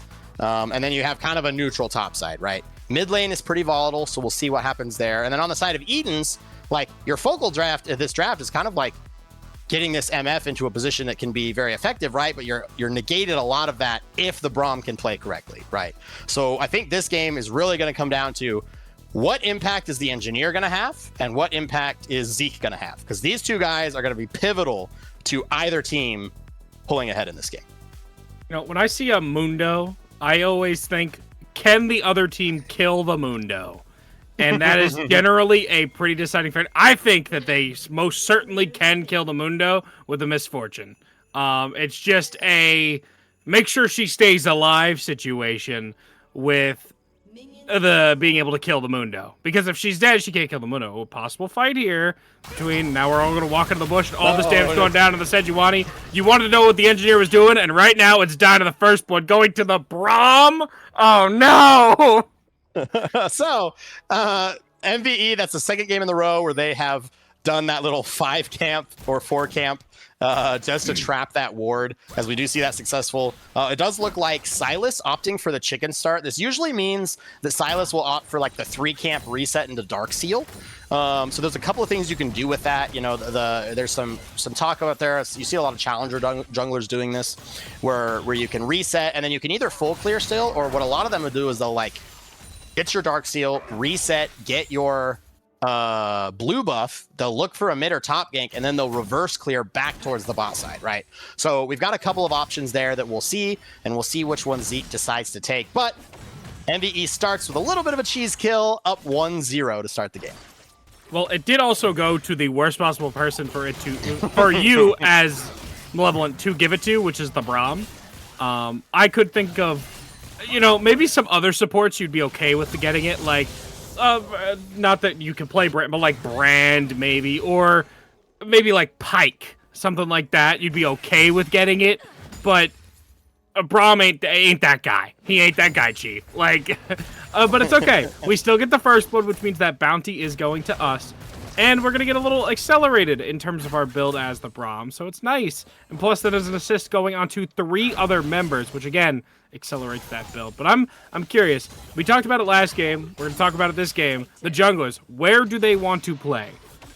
Oh, bot side by chance. I mean, if Smolder gets ahead, this game gets really hard to play. If MF gets ahead, it's kind of your chance into the game. So yes, MF can kill tanks, right, in theory, but definitely not what she's known for. She's not a high DPS champ. She's like a short trade and then kind of wombo style, right? Her ultimate being layered over different things. So like killing tanks, definitely not her forte. So I think if you can get this Mundo and Braum accelerated enough early on, she is going to really struggle until she starts hitting that 4, 5, 6 item spike. So you can definitely imagine that that's something that the side of, oh, Zeke looking to make a play early on in the top side.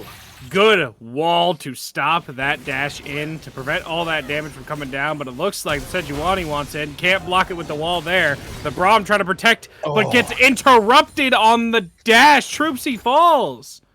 Yeah, so this is what we talked about, right? Like the jungle pathing being so important. So, you know, Zeke opted to do the Dark Seal clear, which you see that Dark Seal in his inventory, but he skipped camps to look for a play bot, or excuse me, top side, but Sejuani did the same thing, and Sejuani got something out of it. So definitely something to keep in mind, and I think if you're Zeke, you've got to find a way to make sure that you keep this clear reverse, and you want to play around your bot side. If Mundo is losing to Poppy, oh well. Like at this stage, it doesn't really matter, because if your Smolder is behind, that's the important thing. At some point, Mundo will just have 3 items and be level 16, and like he'll stand there and be a fat chunk of health, right? Like that's gonna happen no matter what. But Smolder, if you put that Smolder behind and they're not getting their stacks until 25, 28, 30 minutes, then you lose a ton of power that you drafted in this comp. Yeah, and I think the power equation, right? Well, we'll see how much power we have as our carry gets another jump onto him. Sejuani does chase down, slow down both, but is it going to be enough? The stun is there, but not enough damage to take down Lightbringer. Safe now. Yeah, I don't know that I like that flash forward from Sejuani. Very, very, very aggressive. I mean, he hasn't recalled yet. Definitely looking at... Oh, we're back again, and both of them are going to go down. Yeah, just no respect. I mean, they're not respecting the opportunities that are being given there. I mean, obviously, bot side is where you want to play. I don't know how else to say it, right? Like, bot side is what you want to do. The fear, very well done. Tomorrow taking advantage of this Hui not having very much mana currently, but we'll have to see. I mean, Troopsy and Lightbringer are going to have to recognize that they're the focal point of this game, and if they're going to play that way, this game is going to go very, very poorly for them.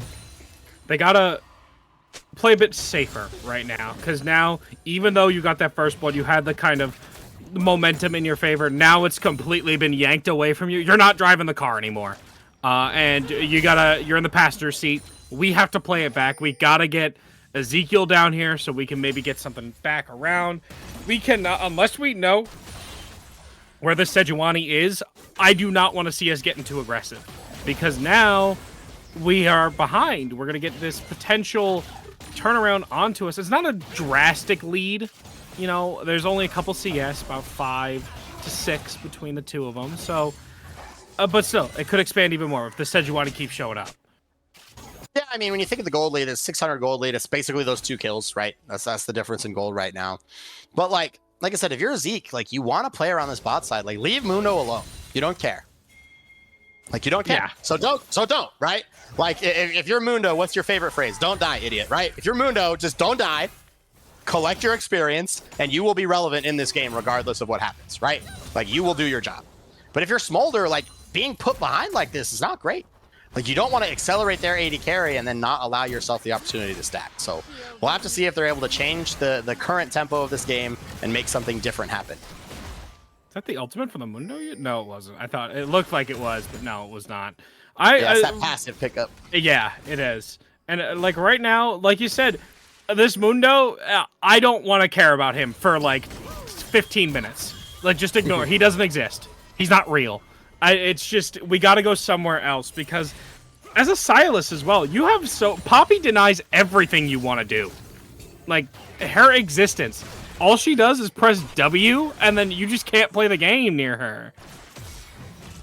Yeah, no, it's a very, very good pick into the Sylas. However, if you can get Smolder and Tristana to 3 items, I mean, I just don't think we care. I mean, they have so much damage, so much DPS. Ooh, looks like Major trying to contest and steal this crab. It does look like Zeke was able to take it away at the very end there.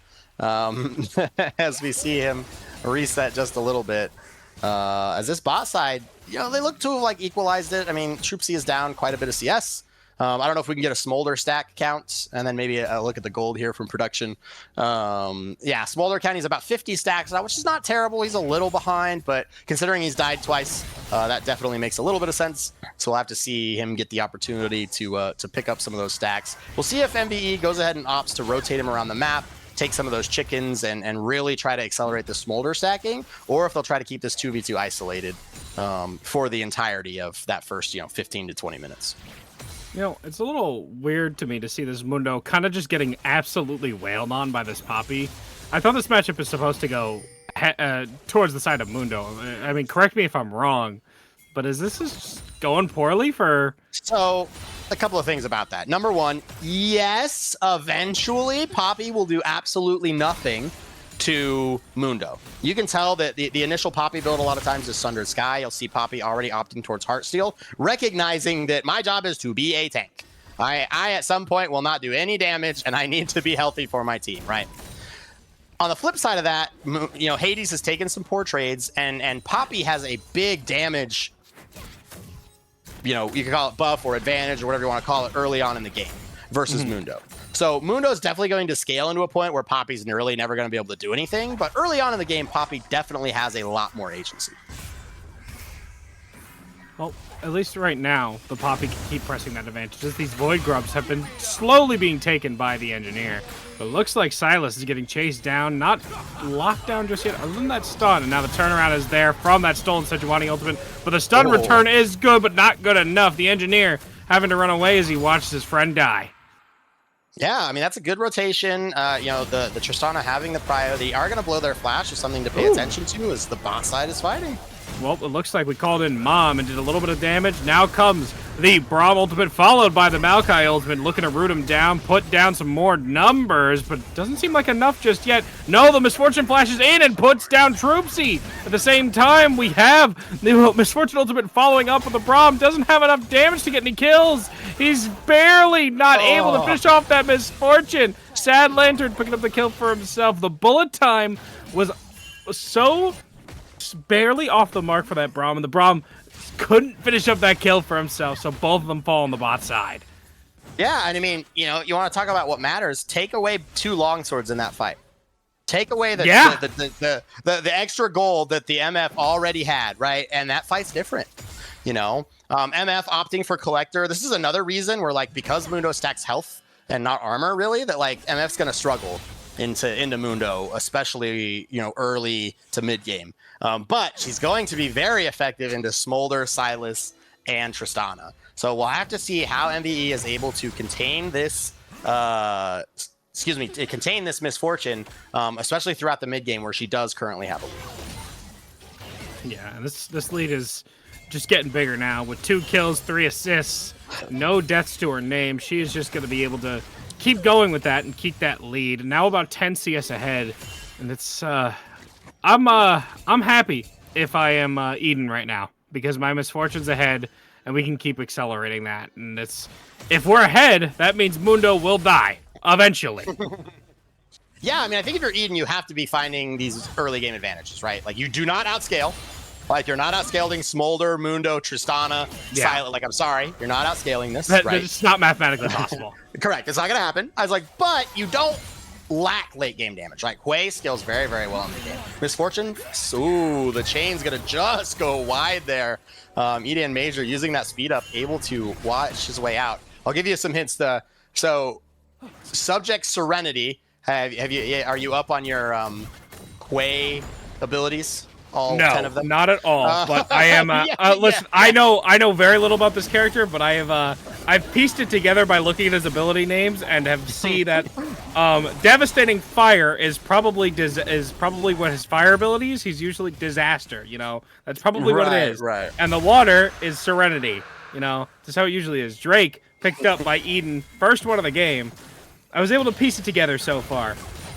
Do I know which ability is which? No, but I'll figure it out eventually. I know what that ability is. That's a Maokai ultimate. Good ultimate by the Braum to keep him away, keep his 80 carry safe. But can we catch up in time? Bullet time.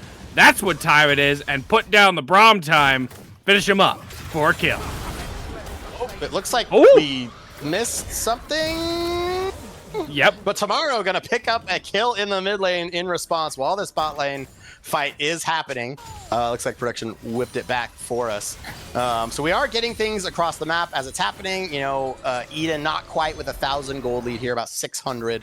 As Tomorrow finds a decent lead there in that mid lane.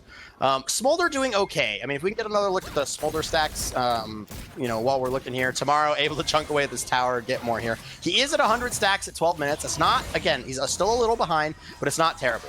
Once we get to this 125 breakpoint, it is a lot easier to stack. You can start taking these chickens and things away to really kind of like help accelerate yourself as he is going to look to stack another big chunk right there. So we'll have to see how that does. But Smolder is still a clock, right? I mean, if you're Edens, you have to try to stack these objectives. You have to try to insulate yourself because at some point, Smolder's going to hit this breakpoint and get this huge power spike that you're going to have to figure out how to contend with.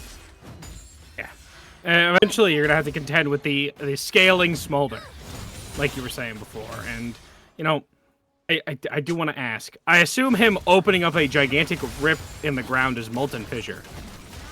But for Hui. Hui.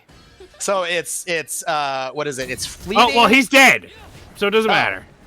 So it doesn't matter. So while we're reading these Hui abilities, we're going to see what happens to Major here. It looks like he's about to get jumped from 3 different spots as his CC ability is gone.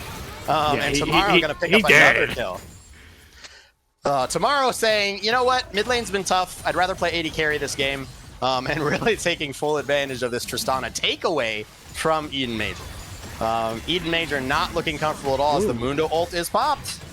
But the ultimate from the Poppy was used, but that pops goes where he pleases, and he's on the chase, looking to put this Poppy down, and it is the Silas that comes in to help him out. But Mundo taking the kill for himself. Yeah, I mean, Silas, I have questions about the pathing in the beginning of the game, right? Like, I'm definitely a little, what are we doing? But he's still been able to be active. He's still been able to hit his camps. He's ahead of the Sejuani, and he has 5 assists, right? As, we're being cute. Smolder. We're being cute. Smolder's dead. He was cute. He's not anymore. As this Braum's taking so much damage, the bullet time is there, getting some damage down. But the really good ultimate from the Braum, that Glacial Fissure, was enough to get him out alive. Yeah, again, just no respect. Like, we just made a cross-map play on the top side and the mid side. So, like, what's the only play for Eden? you guessed it, to jump on this small Bot right? side. And here it happened, right? So again, just no respect being shown from this bot side on the side of MDE. So they really need to change that. I mean, they're not, that's 3 times in a row that they've let that happen, and they haven't changed. So we'll see if they're able to do it different as they transition over here to the mid lane, and tomorrow takes over the spot side as Tristana. I really like that sort of rotate where the farm is easily accessible for you. In this, not every MOBA player does it, like, depending on the MOBA, right? But in this situation, Tomorrow is able to walk down to bot side, get to the farm way sooner than Troopsy is. And Troopsy is able to just walk up the shorter lane of mid and get that farm, be efficient with the farm. I just love seeing that efficient. Even at the Berserker level, that efficiency is just still there. That's something I love seeing. Yep, absolutely. And you saw Tomorrow, like, being very careful with his wave, like, absolutely showing some respect early on. And then here, just taking advantage of fancy footwork, gonna go ahead and dodge the Crushing Maw, as that is the name of that way ability. Crushing Maw to get some tower plates. So the Molten Fissure, what is it? It's Grim Visage. That's his flame rift that goes through the map. It's called Grim Visage. And this top side, like, look at it. We talked about it. This Mundo is now to a point where Mundo doesn't really care about Poppy anymore. Nope. Right, he's got some HP. He's got Warmog. So any of these trades that happens, he's got to go stand to the side for 20 seconds and then be full HP. That being said, do we care about Sejuani? Let's see about that. It looks like probably not. This is a big old nothing burger of a gang trader. I mean, it's If to I'm relieve Sejuani, pressure. I guess, but if I'm Sejuani, I'm wasting. That's such a waste of time. Tomorrow going in. Ooh. Little engage, but the damage is being returned right onto him. Push him away with that ultimate, but it looks like that's not going to be far enough away. Oh. Ooh, barely. Not going to be able to tag him with that. So, the way able to return around the kill, but not get any for either side. There's a lot of damage between the two of them, though. No, he shuts him down! Oh. We didn't get to see it, but he shuts him down. Let's see exactly what happened. It's got to be another devastating fire. It's QQ. Devastating Or fire QW. right here. QW. I'm sorry. Fleeting Current. QW. Oh, There it no, is. he's gone. Oh, he he catches tried him in to the air, jump. too. No. Yeah. Yeah, just not respecting the fear there, right? It's definitely something that they didn't respect, and unfortunately, he pays the price for it. So that's okay. Still with an okay gold lead, still 2.5 items here matching the Hui. MVE really able to take, as we look like we have a TP coming for this dragon, as Eden's saying this dragon's important. We want this scaling. We are gonna take it. Hey, they got the Rift Herald on the top side at the same time, so, I mean, I wouldn't say it's entirely worth, but it's, you're getting something for something. And that's about it. We secure the Drake if we're on the side of Eden, and it looks like we're looking for something more. Yeah, absolutely. Also, I will release this. I don't have a way to put it in the chat, but maybe I want to release this because I've been reading some of these abilities wrong. We have a chart here for Titan Esports that explains Hui abilities to us. I want to release this to chat at some point so people can see just how fun it is from a casting side and a production side to look at the 10 different abilities that you get on a It's literally champion. just a long list of the ability names are for someone like me who isn't as versed as a League player, right? It's very useful. But then I see Hui, who has 4 ability names in 3 separate sections, and I'm just like, huh? Like, what is it? What is it? Anyway, we're breaking the immersion. We're breaking the immersion. Come on, focus up. Focus up, Phoenix. Yep. Come on, focus up. Let's get back into it. I want to see Zeke. I want to see this Maokai ultimate put to use, right? I mean, I think one of the powerful reasons to take Silas into this Maokai early on in the draft is being able to take away that Nature's Grasp, right? That over the top, big CC, powerful ultimate that we haven't seen Ezekiel take advantage of yet, right? We've seen Sad Lantern use it a couple of different times to get plays happen in the bot side. So I want to see Ezekiel take advantage of that Silas and really put that Nature's Grasp to use for him, especially around this next dragon. I mean, we've seen him use the Glacial Prison very well, the Silas. But I also think that it has to do with, you were saying you want to see him use the Nature's Grasp. He hasn't been bot side. Uh-oh. Good damage with the Nature's Grasp. Yeah, that's everything gone. Just all these ultimates burn, but nothing will be taken from it just yet. We're looking for this mid T1. I don't think we're gonna get it though. Ooh. Meanwhile, on bot side, this way is taking so much damage, it's just too much. Tomorrow picks up the kill for himself. Yeah, I think at this point you probably want to spread the gold around a little bit. Mom comes in, and the Glacial Fissure follows. Nature's Grasp. That's what you were looking for, and that's what we got tomorrow. Picking up Sad Lantern off of that Nature's Grasp from the Silas. Yeah, tomorrow kind of monopolizing the kills here as they charge down. There's 2 people off the map, so MVE looking to really put pressure on this mid lane and take this mid tower down. Now that's a quick and easy one, especially with the Herald. It'd take, but we're getting back it. Oh no. Wait, Herald stubbed his toe. Whoops, I don't think that was our plan. I think if anything, you wanted to take that bot side, right? Like with that low HP, I'm not sure trying to run it into the tower would be my most favored decision. But you know, because they could have killed it in happens. time. That's the thing. Yeah. That's scary. But MVE really taking an opportunity, inflating that gold lead. You know, the funny thing is it's like all on this Tristana, right? Like Tristana, Silas with 7 assists. Yeah, we see 8,700 gold on this Silas, or excuse me, on the Tristana, and then 8,200 on the Silas. So all those assists really piling up, and then the farm lead. Something that I want to focus on. The Sejuani looking to make plays, but the Silas is continually hitting camps, right? About 50 farm up right now. Going on his second full item, should be looking for that Rift Maker. That way they can continue to stay healthy in these fights. And then if we get a stack here, Smolder, 181 stacks, so they are a little behind. Probably going to be closer to 25 minutes before they're going to be fully online here and able to make a huge impact in those team fights. But Malevolent Esports has done a fantastic job of mitigating what was a slowly slipping away early game, right?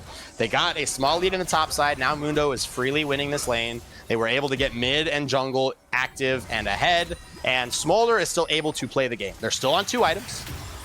They're still stacking. They're still farming fairly well overall. They are in no way out of this game enough that Edens should feel any kind of comfortable.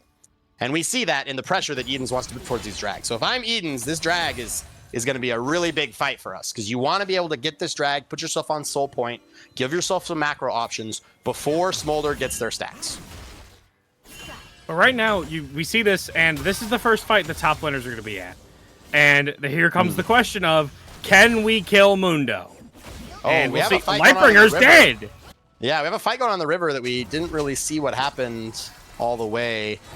Although it does look like the Maokai is slow. Looks like we are going to get a little quick bit of a replay here and see what happened. Lightbringer might just be face-checking. That is indeed what happened. He face-checked the bush, and he found out what happens when you put your face into the bush. It's because you die.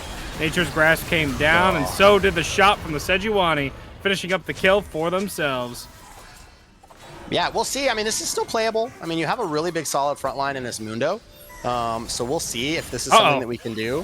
Mundo's got to play in the corner. He's got to play in the really corner. got nowhere He's to beating go. on him. He does have nowhere to go. No. All he's got is Mundo on top of him. Tristana hops over the wall. Hades picks up the kill on the Major. Meanwhile, in the chase, Troopsy falls down because Major throws some damage over the wall and finishes him off. Poppy having to exit out on the stage left here, seeing if we can get anything done. Still, the dance back and forth. Major going down is big, but Troopsy falling down right after is even bigger because now we're kind of stuck here in this awkward dance again. Oh? Yeah, it's a little awkward without Silas ult here, but if this lasts long enough, Silas ult on this Nature's Grasp is going to come up, right? And now that Braum is here, you give yourself another form of frontline for this Tristana to stand behind. So definitely able to buy themselves back some of the space, and they're going to go ahead and start up this Scuttle Crab to give themselves even more vision stock here. Looks like they are even just pulling the Drake as well, but the teleport coming from his bottom side ward, and mean that we have the way back in the fight just when you need him to be. Smolder will be coming in as well, but we'll see this awkward posturing between the two teams. The Drake coming back and forth, beating on whoever's in front of it. It looks like, again, they're trying to find something. This Nature's Grasp is going to be the tell on when exactly they want to go in. Both sides. Yeah, watch this Nature's Grasp. Watch the Silas. Their positioning is going to be crucial here. On the same side, watch where this Poppy goes and see what they're able to do. Hui, traditionally pretty good at zone control. We'll have to see what they make happen here. Mundo And on the here it side, goes. but Glacial Fissure and Nature's Grasp and a Mom come down. All this damage flying through, but Bullet Time is lined up to keep popping into Lightbringer. Pop, put him down. Killbot gets a kill for himself, followed up by the lockdown on the Mundo, but Mundo is healing up so much. At the same time, can we kill Mundo? Yes, we can. Double kill for the Misfortune. In the meantime, the rest of the boys on Malevolent are running away. Some good damage on the Smolder, but not enough to result in a kill just yet. Let's run it down mid and get this tower. Yeah, Braum, kind of poor timing on the shield, not able to block the bullet time, taking an absolute ton of damage. And then, unfortunately, as he passes and dies, a lot of damage coming through from Tomorrow, too. The flash coming forward, holy cow. Troopsy takes it out by the skin of his teeth as they are running down the mid lane. That was... Holy. Troopsy was just like, "Ugh!" Like that was scary for sure. But they do get out. Safety for now, and the mid turret is the only thing that they lose. The Drake was picked up in the middle of that engagement and was secured. So by Ezekiel there. So I think if you're MVE, like that's huge because you just want to extend this game. The longer the game goes, the more favored you're gonna be. So your goal here is you just want to make this game go on and on and on and on, and eventually you're gonna have a 4 or 5 item 80 carry in Tristana, and you're gonna have a 4 to 6 item 80 carry in Smolder that stacks infinitely as the game continues, right? So like, in theory, this game going long is not a problem, especially as you look towards this top side too, and you saw how much damage that Mundo was able to absorb in that losing fight. That's only gonna get worse. Yeah, it's only gonna get worse. And the question is going to be every team fight. Can we kill Mundo? And at that time, we were able to do it. But is that going to continue to be a trend? I don't know. Nature's Grasp used. The chase down on this Braum, the damage is there, but the shield is good. No aggression further. That was an ambitious Nature's Grasp for sure. Egg's more defensive. Like, he just doesn't want to die. Like, he's very close. He has the Braum passive on him there, the concussive blow. Oh, I didn't see that. Yeah, he's very much in danger of, like, if Silas E comes back up off cooldown, the Abscond Abduct, like, if he's able to get back in there on top of him, then he's absolutely going to die there. So, unfortunately, I think it's like well, I don't have a choice. Something to note here, this just happened. Misfortune, Killbot, our back-to-back pentakill fiend here, just picked up their 3rd item, i.e. Collector and Ghostblade. So they have quite a bit of damage, especially on these squishy targets, Smolder, Tristana, and Silas. So all of the damage threats on the side of MVE. So this is something that has to be very carefully managed as these team fights unfold. Of course, this Misfortune is kind of the decider for a lot of these team fights, I think, because of how much damage she can put out and how much we've been emphasizing the potential that this Killbot has on this Misfortune, because she's able to burn through. We've seen what she's been able to do to the Braum. We see now what she's going to be able to do, like you said, to the rest of the boys on the side of Malevolent. And again, the question of, can we kill Mundo? But will it matter if everybody else is dead? I don't really think so. We can just walk in and end the game if everybody else is dead. Mundo can go where he pleases, but so can we. Yeah, we saw that double up bounce there, doing about a third of Troopsy's health in one shot. So definitely showing the damage that this MF is going to have on these squishy targets. Yeah, that's a chunk missing now out of Troopsy. Can we check the stacks on the Smolder again, just to see how close we are to getting to it? Is that the 250? Oh, he's above it. He's got him. There we go. 251. He will have them for every team fight moving forward. He should be getting close. We get a gold check here. We should be getting close to seeing 500. So he's still about 1,100 gold away from finishing his own IE, getting to his own 3rd item. Of course, the biggest gold, the gold lead here on the side of Eden's coming from that Misfortune, about 2,000 gold ahead. So really, really being able to protect that, which they've done a pretty good job of. Got to give credit to Killbot. His positioning has been well. He's held his ults for very, very correct timings. So it's really up to MVE to try to force an error here and make something happen. We'll see if they can make something happen, because right now we're just kind of looking. Look at this. Did we not learn? No, we did have a ward. I thought he was face checking it again. Did we not? Did we not learn? No, we don't worry. We did. We did. But this time it is a back and forth between these two teams looking for this Drake. If it's going to be coming in soon, 20 seconds between it. This looks like a decent Nature's Grasp angle. The Silas doesn't have it just yet. It looks like he's going to try and grab it. He does, and he's used it immediately, trying to root in 3. He gets 3. The bullet time is there. She wants to stay in place anyway to put this damage down, but do we have enough damage to take out the kills? Mundo's here, and Mundo's looking to put some down.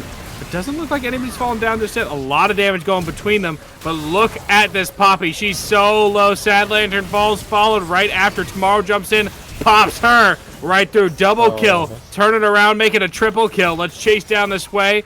Put him down, and let's get these bot turrets. Yeah, it's, the Poppy was able to... Oh, great Zonias. Doesn't matter, but great Zonias. The clean ace there by MVE. Of course, we saw Poppy, right? Poppy able to get the Keeper's Verdict, knock Smolder completely out of this fight. But guess what? I know Smolder's a problem. Look at those stacks. Look at that execute. But Tristana had 3 items. Tristana is literally just as strong as your AD carry, except they're able to put out better DPS, and Tristana absolutely took over that fight.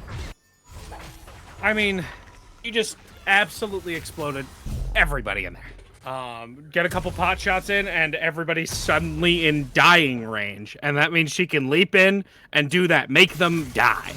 And that's kind of just all you need right there. I was very focused on what exactly Silas wanted, like when exactly Silas wanted to engage. And that was the second I got Nature's Grasp, I'm pushing the button. And that was, that's what they needed. Yeah, no, I mean, they did a great job of playing front to back. They controlled a lot of that vision space. They took advantage of trying to, like, pin the, as another fight's about to start here. Well, looks like possibly Nature's Grasp in, looking to lock down the Braum, bounce him around. Can we put him down? That's a triple glacial fissure, though. This Misfortune taking so much damage, and Ezekiel will make sure he falls down, takes enough to get that kill for himself. Meanwhile, Poppy goes down on the backside from Tomorrow. Good damage from the Sway. Is he going to take the kill? The kill might go down. Yeah, Pop goes. This Tristana on the chase is Ezekiel. We hook him once, but the fear is good from the Sway. Major looking to put on a show right now.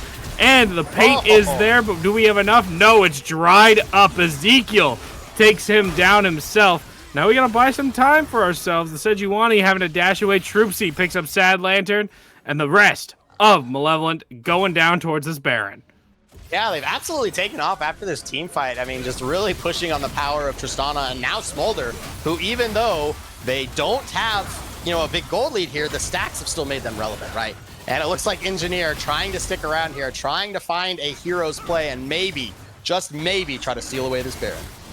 Well, it looks like right now this Misfortune is trying to bullet time over the wall to try to steal this away. Over the wall comes the Sejuani. We do get it with the Smolder. She does fall down right after, and this Misfortune will get popped and put down. Looks unfortunate for the side of Eden. Yeah, Smolder secures the Baron, gets up a double kill, and, a 10k gold lead on the side of Malevolent as they have entered the late game and all of their champs completely online. It's going to be extremely tough for Eden as MVE bangs on the door. Another Nature's Grasp going forward. Well, we don't just bang on the door, we grab onto the door and we pull it down and put you in place with it. Leap in from the Tristana, gets stopped by that Poppy W. But is that enough? We pop him with Major and that ultimate, but Troopsy is putting up too much damage. Too many numbers, too high a number, and that means another one will fall right after. These turrets are going down, and is the Nexus going to fall right after? I don't know, but it looks like the boys are not too sure about it just yet. Glacial Fissure comes down, knocks up 2, but we're looking at a completely different target. Killbot falls down right after, but right now it's just Troopsy and the Mundo. The Mundo's smacking his head against this Nexus while the boys fall down, and Troopsy in the meantime, another game for Malevolent. Yeah, I mean, they scuffed the early game, let's be honest, right? Like they allowed this MF to get a lead. They really punished them. But hey, they brought it back. They were able to scale into the game. Tomorrow and Ezekiel putting on a fantastic show. Hades able to stabilize in his top lane, take control of a matchup that he's favored in as the game goes on, and MVE takes it down. Match point, that's what we're looking at. It's coming. Yeah. And right now, we are on match point, set point, guaranteeing your place in the finals if you are Malevolent. But again, we got to go to a quick break. So maybe get yourself some popcorn for this potentially last game of the set. We'll be back soon.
And welcome back to the Titan Esports Berserkers League for what could be the final time tonight.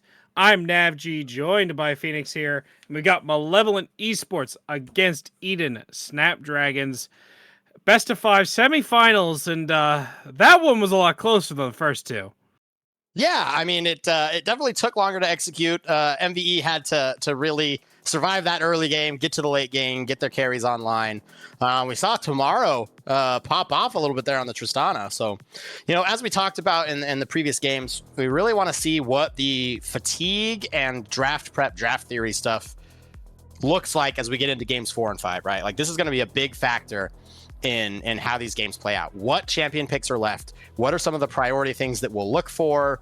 What is the consequence of certain power picks that you've taken before that have unlocked maybe some less powerful, tier 2 picks that are now inherently powerful because they don't have their natural predators, right? So it's going to be very important to see how this draft shakes out. And then again, we have to ask ourselves, what is the fatigue of the players? If you're Malevolent, you're high on energy. You're looking to close this one out. If you're Snapdragons, your back's against the wall, right? So do you have the fatigue to fight through that, or are you going to crumble? So we're going to have to see how that does. The band's looking like they're staying pretty much the same as the first couple of games. So what about, you mentioned that Zeri before. Do you think that's going to be contested this time, or are we just... Oh, well, there we go. I spoke it into being. Yeah, I do think there's a mistake on screen, though. I do believe it's Eden Snapdragons is actually on blue side. MVE is on red side. So that's actually Snapdragons drafting the Zeri. Looks like the names are going to be a little flip-flop there. So Zeri definitely, there we go. All fixed for us. Zeri definitely one of those champions that, like, it's not as great early on in series because there's so many predators. But now think about what's gone. One of the biggest threats to Zeri in existence, Vi, is already locked and out of the game, right? Gives her a little bit more free roam to exist here. The Malzahar are going to be locked in, so that will not be a flex to Eden Major. That is going to be a killbot on this Zeri. Malzahar being locked in for Major, probably a little bit of a comfort / neutralizing pick. You do see that picking it into the Rise. The Yuumi going to be locked in. Of close, Pantheon going to be a flex here. That is, could be jungle, could be support. Definitely probably something that I think Lightbringer likes to play, so that's definitely probably leaning towards support.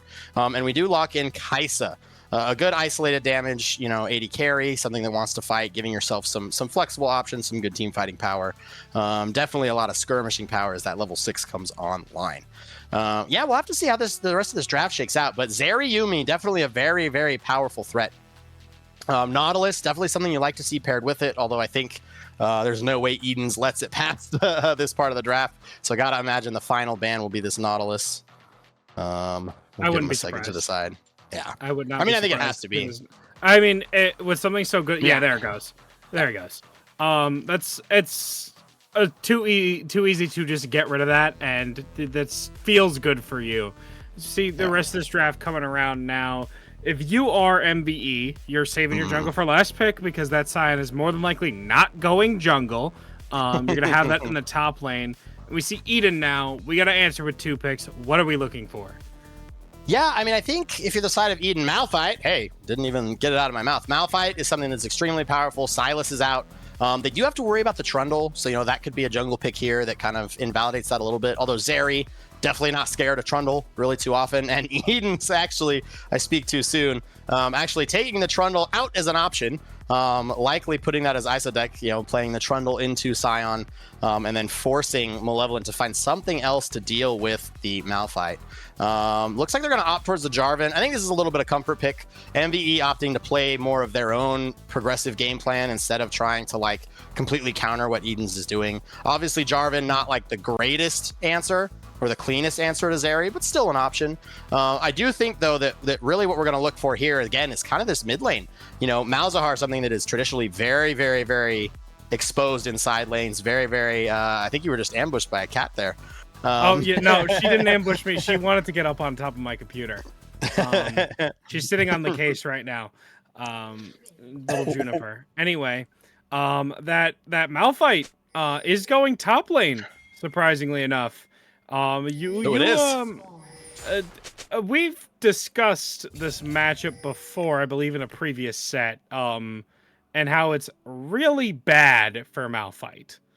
Yeah, I don't know And about how bad, but it's like it's just a definitely huge just like wet nothing noodle fight. burger. Yeah. It's just like Um, Malphite usually likes to get that ranged poke, and then he's really irritating. But Scion doesn't care. Like there's no real care about it. yeah, it's definitely one of those things too that like Scion here taking Grasp, gonna look to just try to use this option to scale even more. I mean, ultimately, if you're Malevolent, you're never walking topside. I think if you're the Engineer, you're never walking topside either. As MVE trying to get something to shake down and happen early on here, some trading back and forth with that Pantheon. But it's really going to come down to mid and bot again. I mean, if you can do some stuff, before you get the Zeri online, before they do anything fancy, but I think MVE is on a little bit of a clock. If they can't find a lead here, eventually this Zeri is going to be quite a problem to deal with. Tomorrow with a huge trade. Holy. Yeah, that was massive. That's a kind of a thing with... Wait a minute. Killbot and Major swapped roles. Oh, they did? No, we didn't even notice this. So Eden Major, the mid laner, actually the one playing Zeri still in this bot side, and Killbot on the Malzahar. So that's why they went to the Malzahar, because it's a comfort pick for Killbot. Oh yeah. My goodness. This is another intricacy of this fearless draft, right? Because at certain points, especially in these lower divisions, sometimes the pool can run a little dry, and regardless of it, sometimes you have picks that one player is just better at than the other one.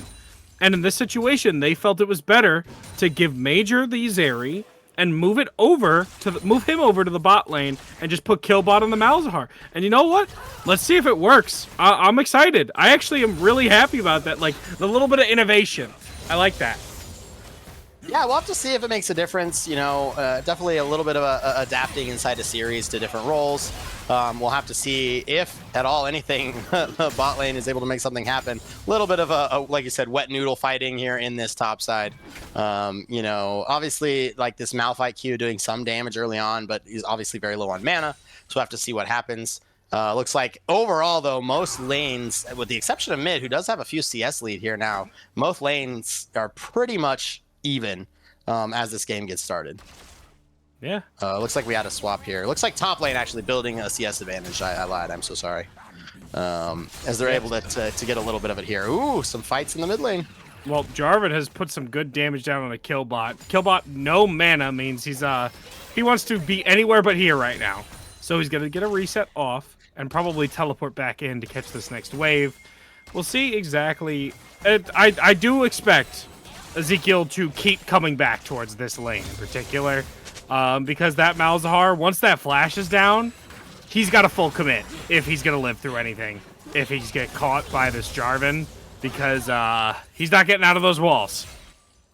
Yeah, absolutely. I mean, he still has a flash, but something to note is that Jarvan actually was able to full clear and get both Scuttle Crabs. So this is going to be a huge experience advantage. Oh my, wait, that's huge. Yeah, he's got a huge kind of lead here on the Engineer. So something to keep in mind as Lightbringer, again, going in for one of these short-ish trades onto the Zeri and Yumi.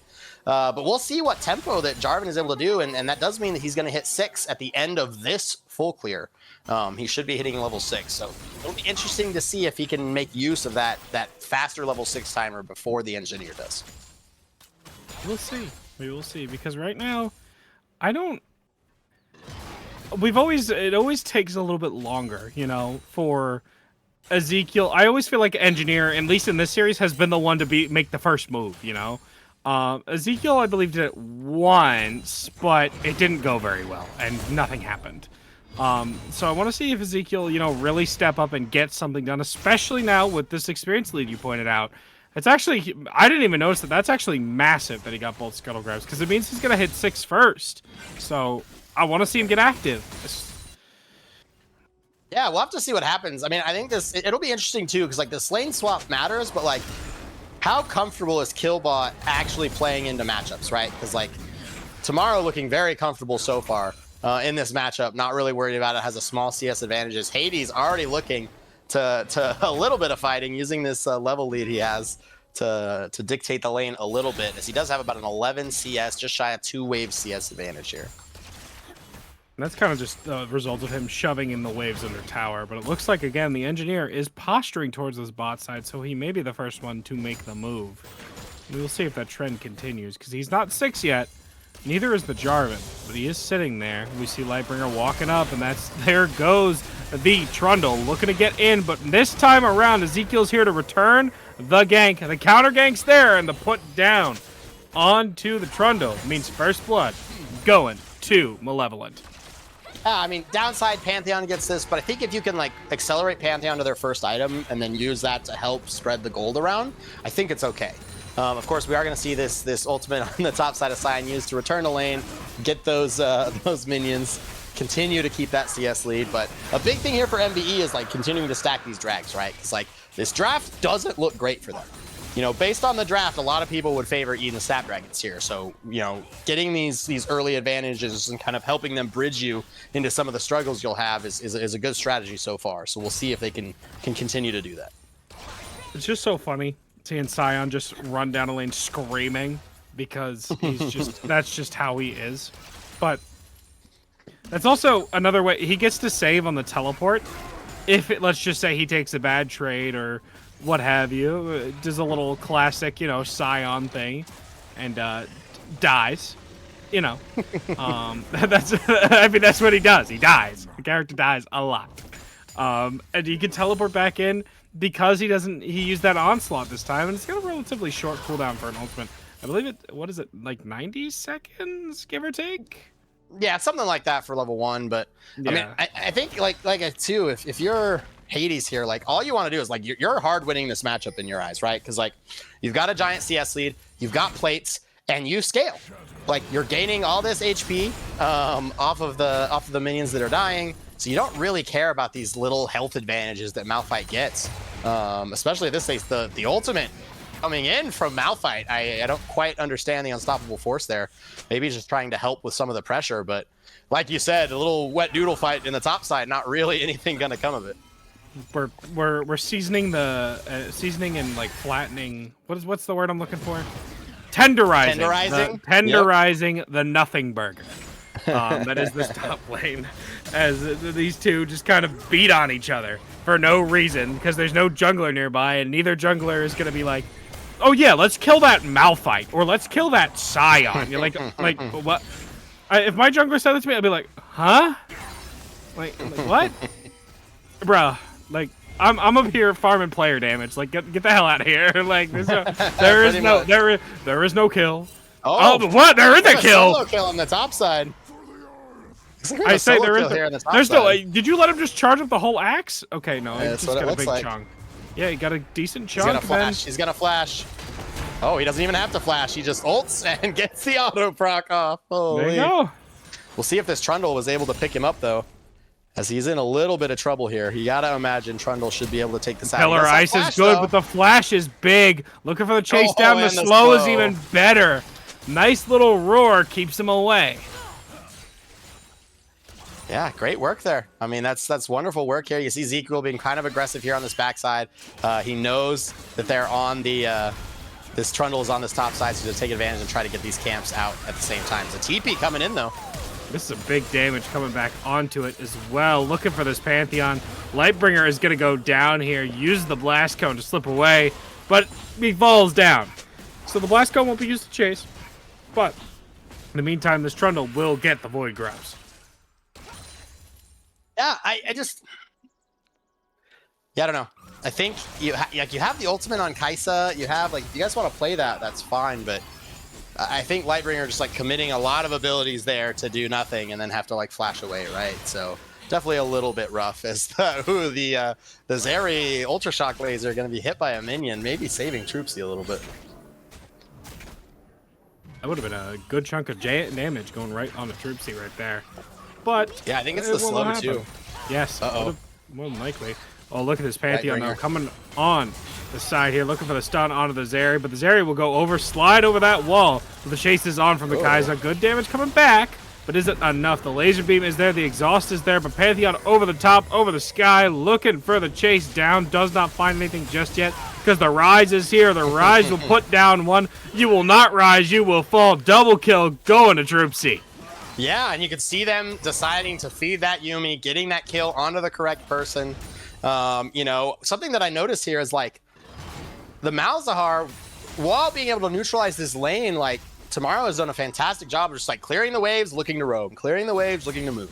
You know, he's now made himself available for 2 very relevant plays. The second one yielding a double kill. So I mean, I think this is what I was talking about is like switching lanes. Like that's great. Like I'm glad you have that flexibility. But is Killbot really comfortable in the mid lane? Is he really comfortable in doing the job he's supposed to be doing now? Well, you also have to take into account, how is Malzahar ever following Rise? In that situation, let's just say with the ultimate, that's never happening. But without the ultimate, can't Rise just like wait in a bush and kill him?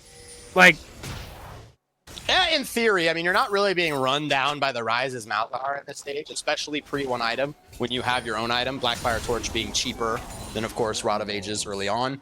But that's what I'm talking about. Like he's not min-maxing his ability to get the wave crash. And like that's the first plate we're seeing him touch. The first time he's touched the tower, even though Tomorrow has been able to roam.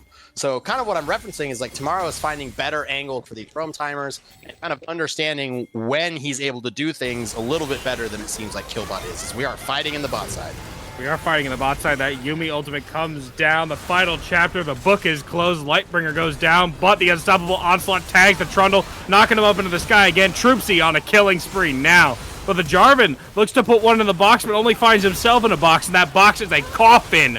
Putting down Tomorrow, finds Killbot. We find another, but a triple kill for the Zeri is there to even out this fight. 2 for 3 at the end, but Malevolent come out on top.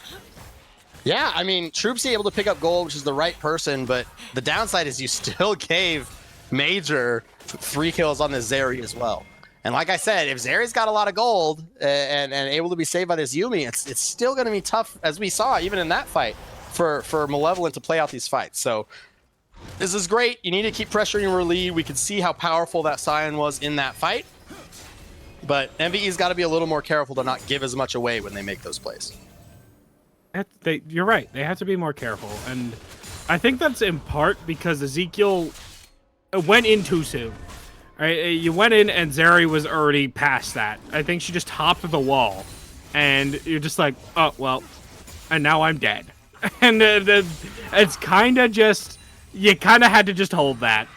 Yeah. I mean, if you're MVE, you're not comfortable, right? Like, you're not ahead enough. You're really not to play this. As the Malphite's still kind of sitting in this bot bush, as we see Trundle trying to hold away Hades. He's just taking out this tower, but really not able to make him, do anything more than back him off just a little bit. It's kind of some terrible tempo here, but like I was saying, if you're MVE, you're not ahead enough. You've got to expand this gold lead a lot and continue to stack these dragons, get to soul point, because unfortunately the way that Eden is looking to win this game is still very much in play. Oh, well, the Malphite ultimate is used. The Unstoppable Force popped over the side, but the Malzahar is looking to put some good damage down. But this Rise, very, very low here. Killbot not able to finish the kill with that grasp, unfortunately. Oh, Trundle's here, though. And Pantheon's coming over the top on the side. We stun down one. We put him in the cage, but he flashes out over the side, over the top. But Lightbringer taking off a bit more than he can chew here, taking a tower shot right to the dome. Damn. But that doesn't matter because we're going to take down the rest of them. But in the meantime, on bot side, the Yuumi Zeri team up to take down Troopsy. But another one died as well. The engineer died. Yeah, he died as well underneath that tower. It looks like the game was just lagging a little behind on when the kills happened. But that's almost the worst case scenario though. Like, yes, you picked up gold on Rise, which is not a bad thing. But the problem is like the more you accelerate this area, the more danger you're putting in yourself, as far as how you execute these team fights later. This area is going to be so hard to lock down. And if in that process she has a lot of this gold to be able to do damage, it doesn't really matter how ahead you are of the Malzahar, who has an R button that's extremely impactful regardless of your gold. If you have that that Malphite, who has an impactful R regardless of how much gold they have, right? So like they don't really care if their solo laners are behind here if this Zeri gets so far ahead. Yeah, they really don't. And right now it's a situation where you don't want to lose as much as you are, but at the same time, we're okay with it. It's only 2k gold, 2.7. Like we can come back from this. I'm not look at the Yeah, if we could look at the gold chart here, I mean, I think the big thing to look at is that the Zeri is not behind, really.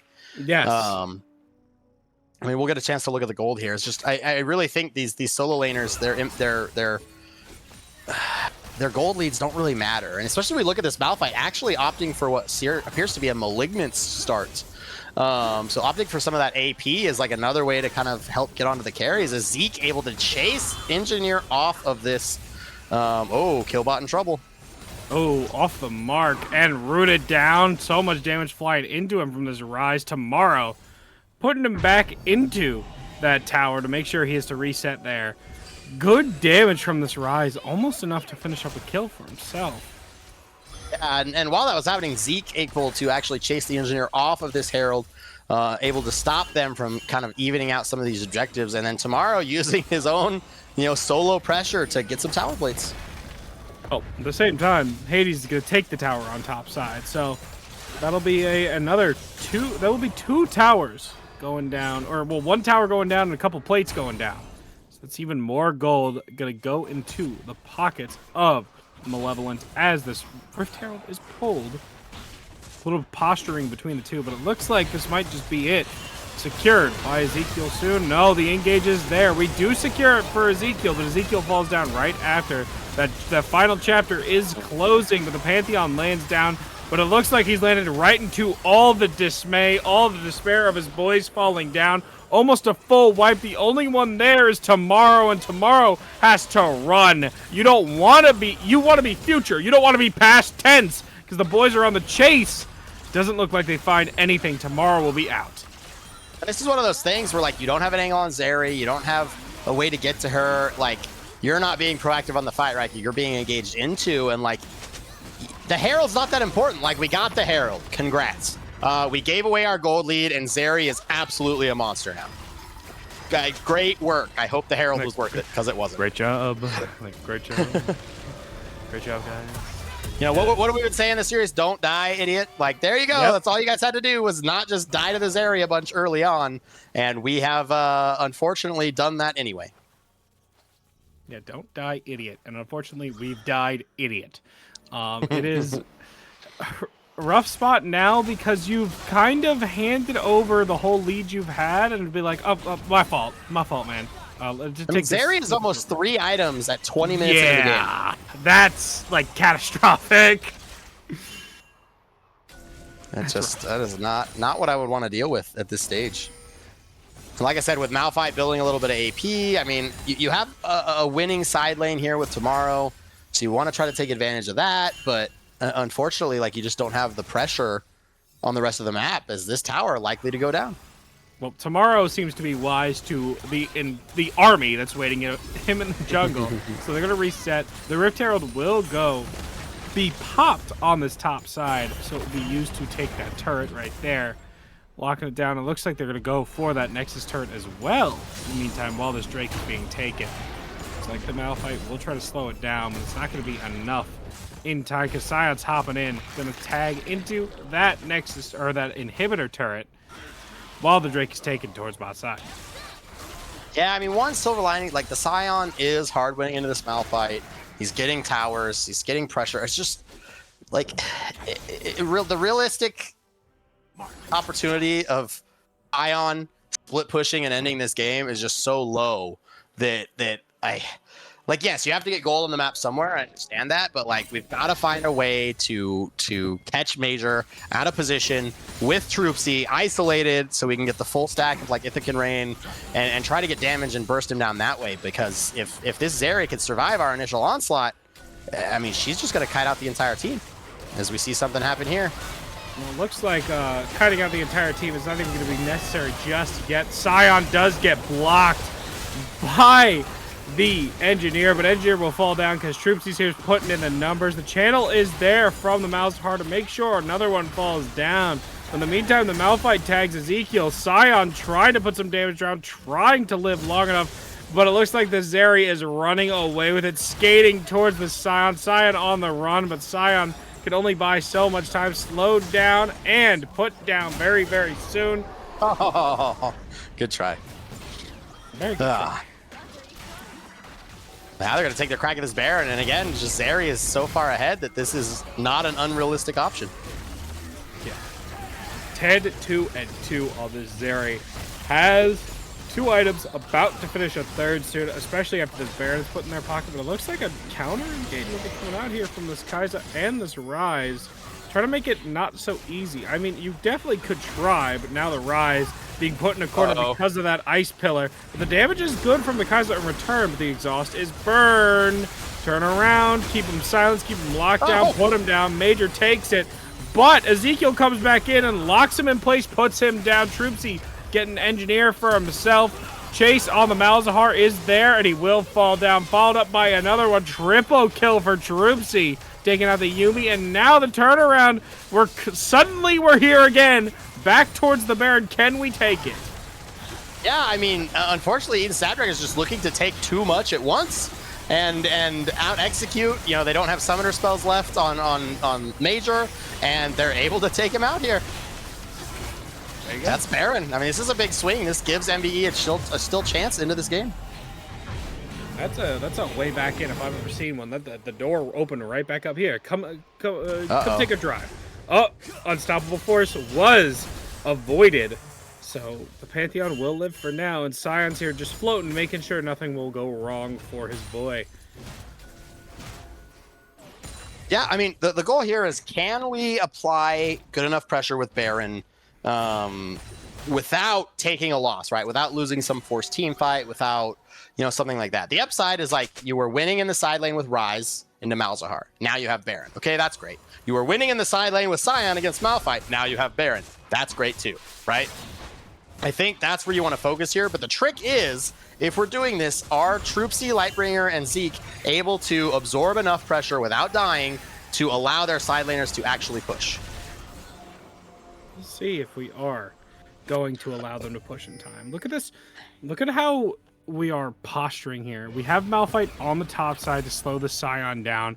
In the meantime, we have everybody else grouping up towards this mid. Zeri is the focal point. That is for sure. Yeah, by far. As we see Troopsy in trouble, the ult coming out. Oh, well, here comes the final chapter, and that means the book is closed. We're taking down 2. The Zeri on the chase, looking to put down another triple kill, turn around, teleport away from the Rise. Means we're going to be able to slip out this time. But that's brutal. And this is what I was talking about. Are we able to not die as Lightbringer, Troopsy, and Ezekiel to the Zeri while we have Baron, right? And unfortunately, the answer was no. We were not able to die.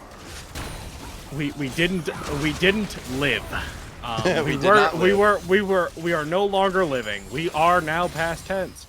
It looks like now we are going to be able to walk back. This Drake is coming up in about 20 seconds, give or take. So we're going to be able to reset for this. Meanwhile, Malphite in the top lane, taking this turret for himself as well, putting his team in an even better position. We got to get this Zeri. And how are we doing it? Yeah, it's tough. I mean, at this point, like, your entire Baron's been negated, basically. It's all going to come down to mis-executing. The upside is Major did blow his flash, right? And I think it's important to note that, especially Zeri without Flash or Ghost, gives MBE some opportunities to catch them out. It looks like we have a TP and a fight may be coming. Well, we'll see if the Trundle can catch him with any of these ice pillars, but it doesn't look like Scion cares about the ice pillar, because he's going to look to slam down the ground anyway. Silenced out, suppressed, locked in place, and put down. That is brutal. Yeah, I mean, Major, just look at him. 4 items on this Zeri, 204 CS, 15 kills. He is basically his entire team at this moment. Yeah. You don't need anybody else when your carry is this fed. You can just keep putting in numbers, putting in work. Looking See, now that the Scion's gone, we've lost all this frontline tanky presence too. This makes this defense even harder. Yeah, absolutely. Keep in mind, Zeri has Ghost up. Their ultimate is up, but they do not have Flash. So we'll have to see. But Unstoppable Force on Malphite is also still there. This is another key ability that we have to watch out for. We do. We really do. But it doesn't look like they want to use it just yet because they're looking to back away and posture towards this T2 on the bot side. Get this wave in and get this turret down so we can set up for an even better position if we are to go for Baron in 2 minutes, if the game even lasts that long. Are we going to look to defend if we're the side of Malevolent? It looks like they're posturing around it. I don't know if this is the right call because the wall comes up just in time to make that Scion crash right into it. Unstoppable Force puts him down, pops him up into the sky, and the kills, the blood, it flows. Major is unstoppable now. He seemed unstoppable, and he's looking to chase him even further. Not going to find anything just yet, but that's 3 down. This turret will fall soon after. Yeah, absolutely. I mean, this is what we were talking about. This key ultimate abilities. You see MVE get stacked up, the Malphite comes through, and it's a tough one. I mean, this is a very difficult game at this stage. Zeri is just so hard to lock down. She's outputting so much damage. She's so safe with this Yuumi on top of her as Troop C going to get in there. It looks like the pillar actually disrupted Killbot's ultimate. A little bit of a misstep there from the side of Eden Snapdragon, and will prevent them from pushing any further. Well, you know, the pillars have been preventing Hades from getting his unstoppable onslaughts off. I believe I've seen it twice now. So, you know what? For every couple of good ones, you get a bad one. It's all right. It's all right. It happens sometimes, but it's okay. Because right now, this Scion literally cannot play the game because of a stupid wall of ice. Like, literally just a brick is thrown right at his skull and he can't do anything. Because of that troll. Literally. And figuratively, everybody. He's smashing his head into a wall. Like, yeah, I mean, I think at this stage, if you're MVE, like, you've got to try to find a way to pin down this Zeri, which is extremely difficult. You know, it's easy for us to say that, harder for us to think about it. The other thing you can do is really try to impact these side lanes. Force Malzahar to get into a side lane and look for a pick. Force the Scion, as it looks like Scion may be in danger here, the whole team rotating. the boys are on the way. The Trundle's already using that pillar to make sure he's locked down. The unstoppable onslaught is met by the unstoppable force. You know, immovable object, unstoppable force. It seems like they were both moving, and the motion brings him into the ground. Hades falls down. It looks like there might not be a response from Malevolent just yet, because they're looking for this Malzahar. He used the ultimate, and now he's going to be caught down because of that. Killbot biting off a bit more than he can chew, but are we sure you're biting off more? Or are we waiting for the boys to come in? We'll sacrifice ourselves to make sure we catch Lightbringer, and we'll keep on chasing him, looking for tomorrow, slowing him down, and putting in the work. The teleport away is there, and it's good from the Rise to create enough distance to slip away. Yeah, very, very well done Rise ultimate there to be able to get out. Although the Baron now on the table. We see the Malzahar not up for 20 seconds, but they do have TP. Hades also with TP. Will MVE look to try to take another fight? Doesn't look so. Kaisa on this backside. Looks like they're going to finally try to take some of the standing gold off the map. I mean, at this point, that seems like the best sort of play that you could do. You don't have your Pantheon. You don't have your Scion, who just respawned. So why try to take a fight that you know you more than likely are not going to win? Especially when you need somebody to either distract. Okay, we're good. I was like, I stopped talking. That's my job. I got to do that anyway. It would have been very bad if he got caught. But we need somebody to soak a little bit of the Zeri damage, and Scion and Pantheon are the two guys that are gonna have to do it. They were both dead, so. I mean, best case scenario for MVE is like Eden is not pushing with their dragon right now, right? So like Eden is actually like taking time to take the drag, which it's not a lot here, so it's very minimal, but like they're not using the Baron to its fullest extent yet, and I think MVE at this stage they're kind of looking for a miracle fight here, especially if they come to see that this Malphite is not on the map with them. Yeah, you see the Malphite's nowhere near, so we have a bit of a, you know, Back. Here it comes. Now we come in with the engagement. The Jarvan's in, looking to lock some people down, but everybody's getting slaughtered by this Zeri. The Zeri's tearing them apart, putting them down. The Engineer picking up one for himself, but the Zeri is the star of the show with the quadra kill. And now the base of Malevolent is going to fall down. We're going to a game 5. Yep, and we called it out in the beginning of this game. This game is so difficult to play. A lot of Zeri's natural predators already gone. And unfortunately, Eden Snapdragon's going to take it. Pretty big draft gap from the beginning. This is what we talk about, though. Silver Scrapes, game 5. Which team has thought the drafts through? Which team is going to have the mental fortitude to take this series away? Well, we'll see. Game 5 of the semifinals. We'll see who moves on after this one. We're going to go to a quick break. Very, very soon we will find out who's going to meet who in the finals. See you real soon.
Hello and welcome everybody to the Titan Esports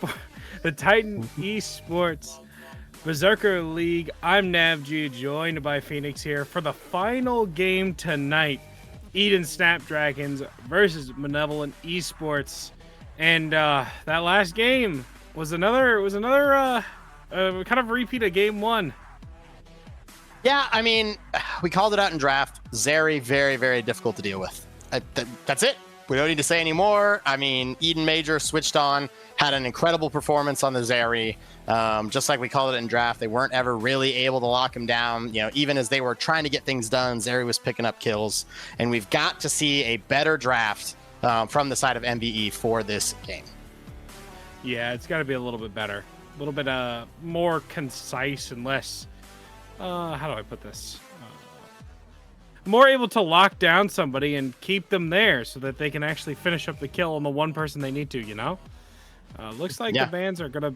Echo going to be banned away. Looks like the bans are going to be, so far, the same, but the Echo, I believe, is a new addition.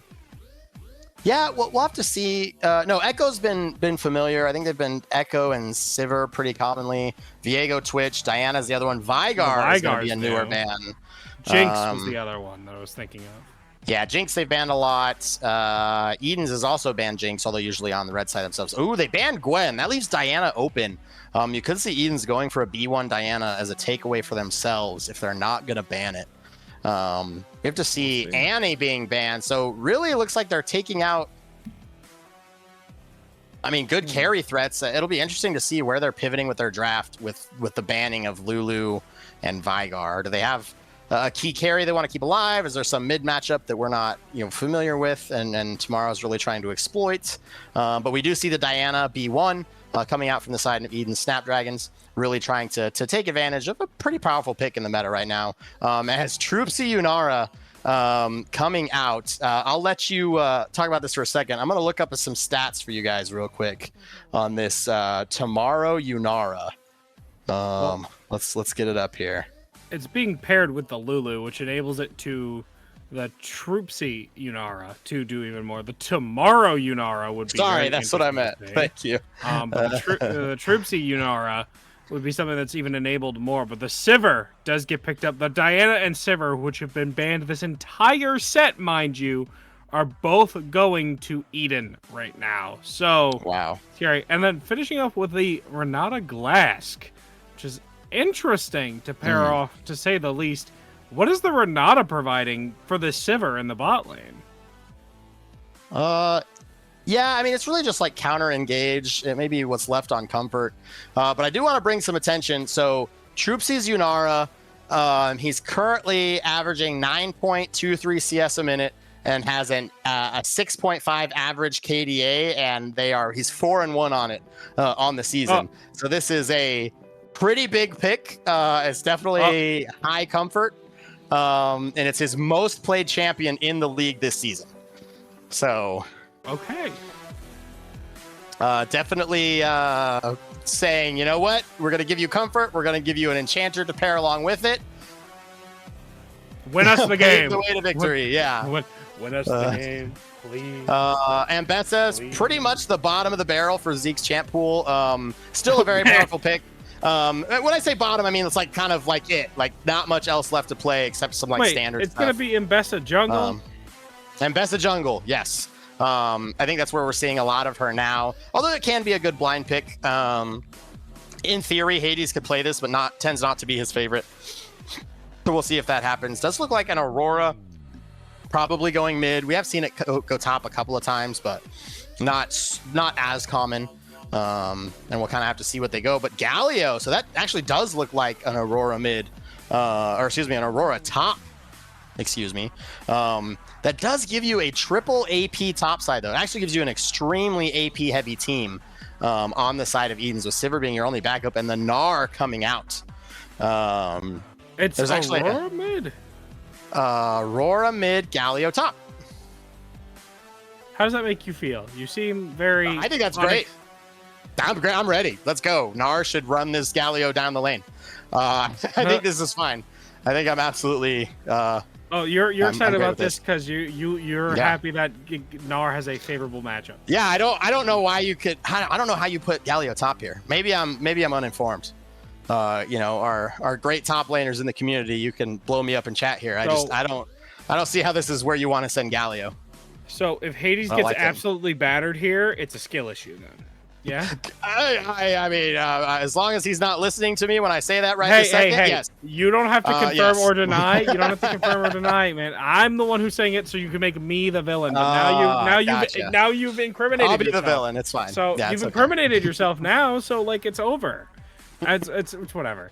Right now, this set will soon be over though because we're getting close into the game right now, transitioning over. Ambessa Jungle. You told me this is where she's been very, very recently. I've only really seen her top lane. Tell me about what this pick provides in the jungle that she can't really do in top. Well, like you see Ambessa as like a blind pick in top lane a lot of the time. She tries to like play neutral and scale. She's definitely a champion that kind of wants to do that, right? And she often gets bullied in the top lane by a lot of meta picks, Renekton being a very famous one, that kind of like shut her down early on in the game. Well, in the jungle, she's kind of gives herself the opportunity to scale a little more freely, as some early trading coming out on the bot. Nothing worth writing home about. But in the jungle, she gives that opportunity to really kind of like free scale. She's got some really incredible upfront burst damage, and then she does get some creative ganking angles, as we get later into the game when that public execution gets unlocked. So we'll have to see how well Zeke is able to make that happen. Looks like Major and Killbot have swapped back roles. So now Killbot is no longer in the mid lane, despite the fact that they did win that last game. So we'll see. I'm assuming it's going to be business as usual. I think that was just a temporary swap because of like the comfort in the characters. And I mean, Major put in work. He won that last game. So yeah, he put them on their back for sure. I'm happy if I'm Killbot there. I'll hold whatever I have to hold. Play Malzahar, and I'll sit there and I'll let Major take me to freedom, and we'll win that way every day of the week. Whereas there's no change in terms of roles from anybody else for this set. So, again, where are we watching here? If you're this Ambessa, if you're this Diana, where are you trying to make these plays? It's bot lane. I mean, I hate to say it, it just kind of always is, but it's bot lane. I mean, you're putting Troopsy, and you're allowing him to play one of his most comfortable picks. It's something that he's popped off on and carried a lot of games in this season with. You're also putting Killbot on a pick that was banned for him all series. So these are both two highly coveted picks from both sides. And I think that as the jungler, you have seen that playing around your bot side has yielded the best results from both sides of the map. Right, so I think if you're Engineer and you're Zeke, you're wanting to do the same thing, as we see them both pathing to the bot side currently.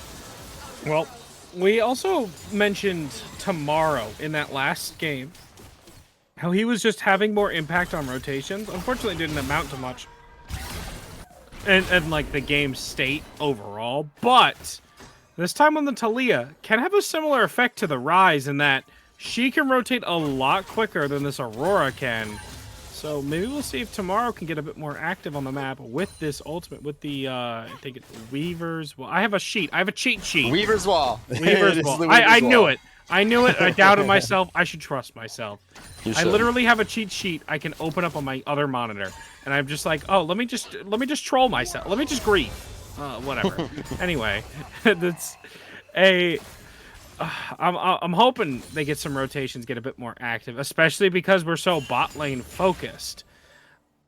Yeah. Well, we will see that Zeke was able to clear faster and able to secure this bot side scuttle by himself. Going to go ahead and get a timer on those Raptors with a ward as he resets. We did see Hades actually get a cheater recall off, get the wave to bounce back to him.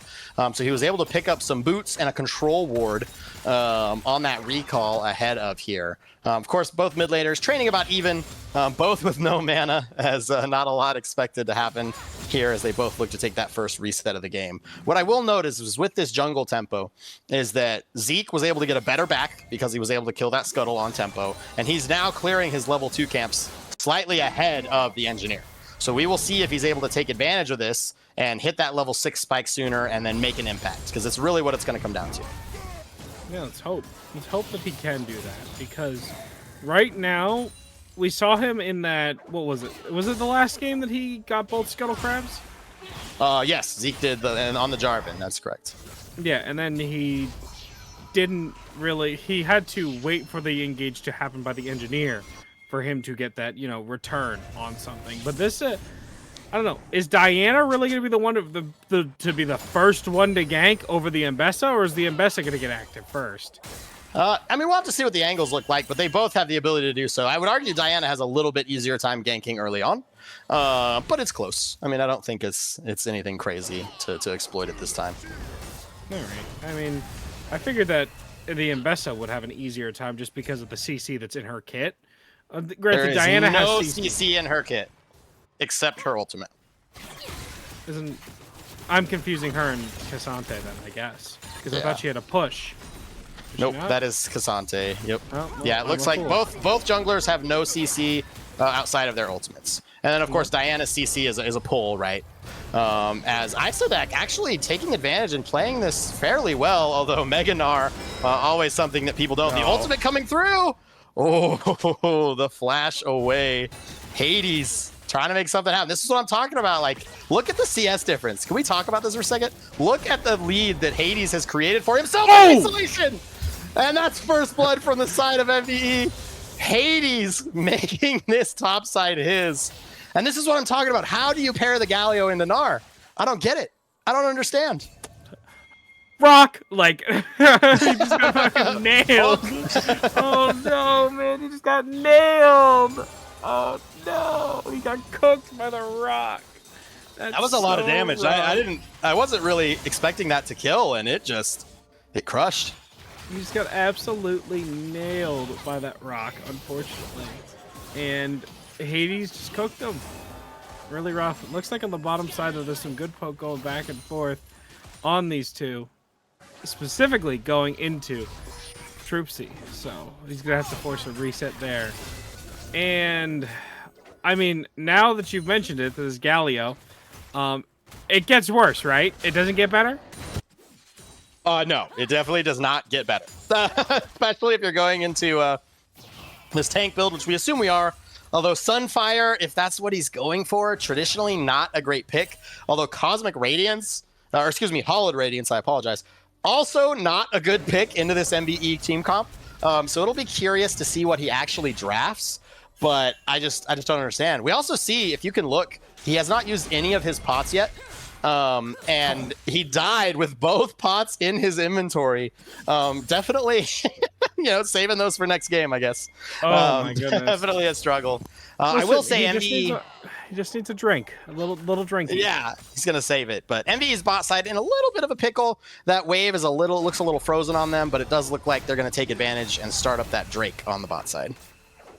Oh, I love how Diana walks towards top, takes a rock to her dome, and she's like, "You got this, King," and then walks away. Like, it's just there's no world where this Gnar is being touched in any reasonable way anytime soon. This matchup is going to be rough. So again, I feel like this is a similar situation to where we had in the game with the Mundo, in where you just completely ignore that lane.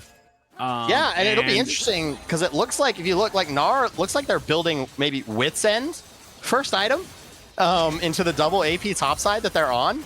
So it'll be curious to see if they continue on that track and how they itemize to really win out on these side lanes. And is it technically triple because Aurora's AP, right? It is triple, yeah. You're spot on. So then, yeah, that's a huge pickup. But it looks like the Void Grubs are going to be the next pickup here. Yeah, our first real fight might be happening. Meganar timer is live. It is live, and he's looking to leap in with that Meganar. We're shoving him into the wall. The stun is good. Galio put into the wall. Looking to leap up and slam back down. Knock up on a 3. Big damage, but the Engineers are going to be the first one to fall. Can you repair that? No. We're going to throw a rock possibly into this Galio. No, we're not going to be able to in time. At the same time, we have a recall. We have a coming from the Renata. And the Renata able to make sure Tomorrow falls down on the chase. Is this Aurora? But polymorphed by the Lulu flashing away. And able to make it to safety. Yeah, a little bit of an over chase. I think Hades forced it a little bit. I mean, he's trying to push his lead. He did pick up a kill. Unfortunately, luckily for us, the kill did go over to the Renata. instead of the Aurora there. But I do think that play was a little forced. Like, you push them off the grubs there.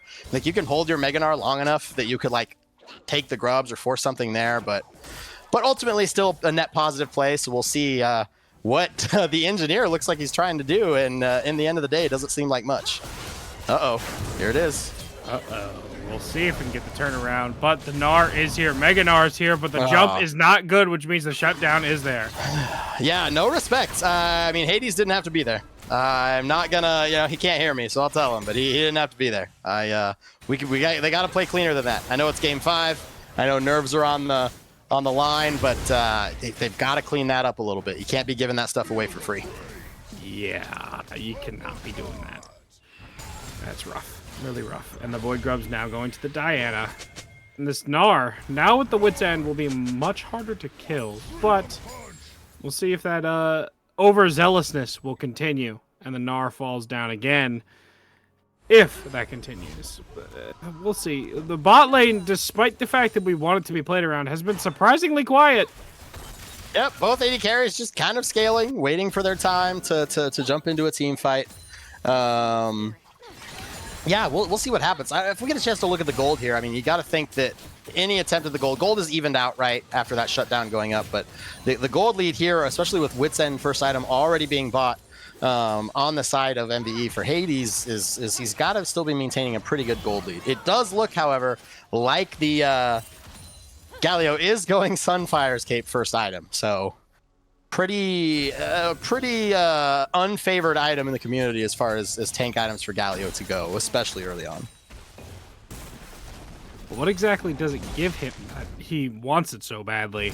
I feel like, yeah, it gives him a little bit of extra, damage in terms of that, AoE, but yeah, it's just the only armor Bomby Cinder item, right? I mean, Hollowed Radiance is something you really like on Galio, but you can't, in good conscience, build it into Gnar and Bessa. But I think, especially with this Wit's End, we're just going to see Gnar continue to try to punish this top side matchup and try to build a continued lead from there. Well, and especially when you can't even build one of your favorite items on a character, why are you picking that character in a situation like that? It's just a little rough for me. But again, we're talking about a Fearless where we have, how many characters out now? Well, now we would have, 60 essentially. Or if you count the bans, you've got 50 going into the second phase of picks. So it's a big chunk. A lot of characters out. So you've got the pools that have dwindled down, especially in these lower divisions. The pools are only so large. So the Galio would be the pickup for them as in terms of comfort. But it looks like this Gnar is happy. He's comfortable in this lane for sure, but Diana's looking to correct that. Walking up towards top, but the Boomerang will slow her down for now. Doesn't seem like he's too, afraid of her just yet. But the pull back in on the ultimate means he's going to be taunted in, locked down, and put down. Hades falling down again.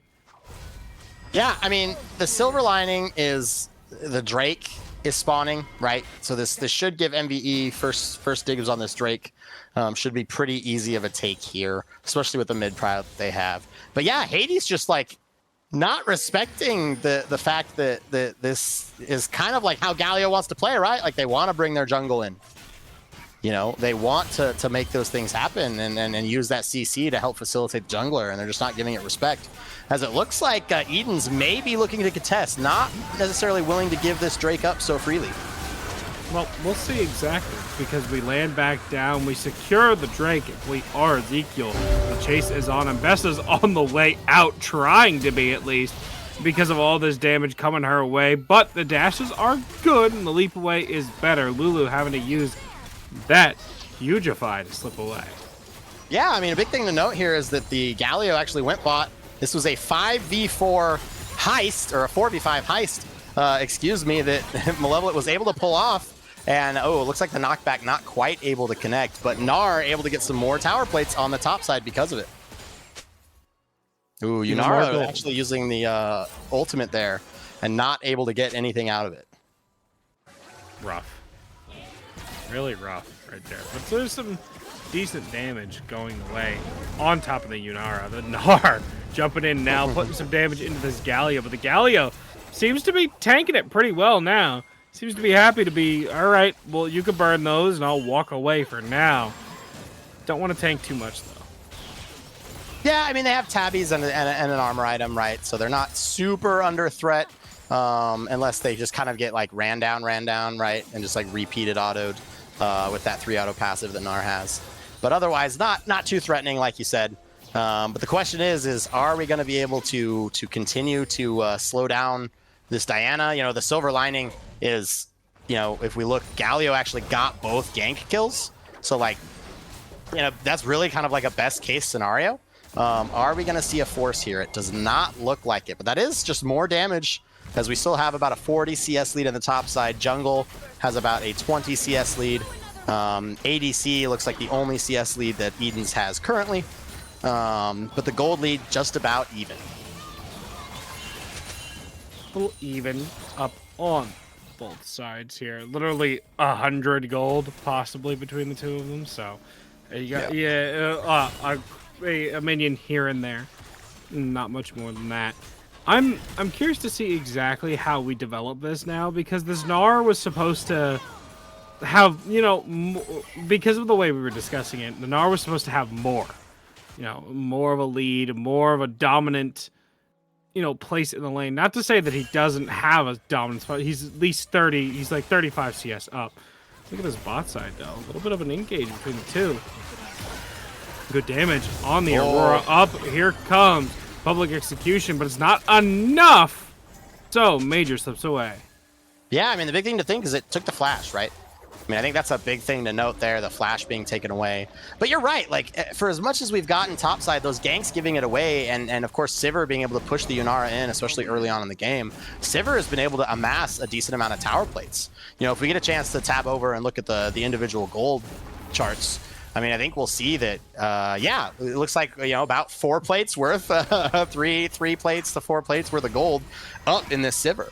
She does have some CS as well, but, you know, the gold lead that this Gnar had has been not quite negated, but when you think about, like, Galio is much more effective on less items than Gnar is, right? A lot of tanks are. They're a little more gold efficient. When they have 2 items, they aren't getting much stronger with every item versus these damage type carries. So him being down 600 gold really doesn't mean anything. And I think that's the unfortunate part of throwing away that lead that Hades has given.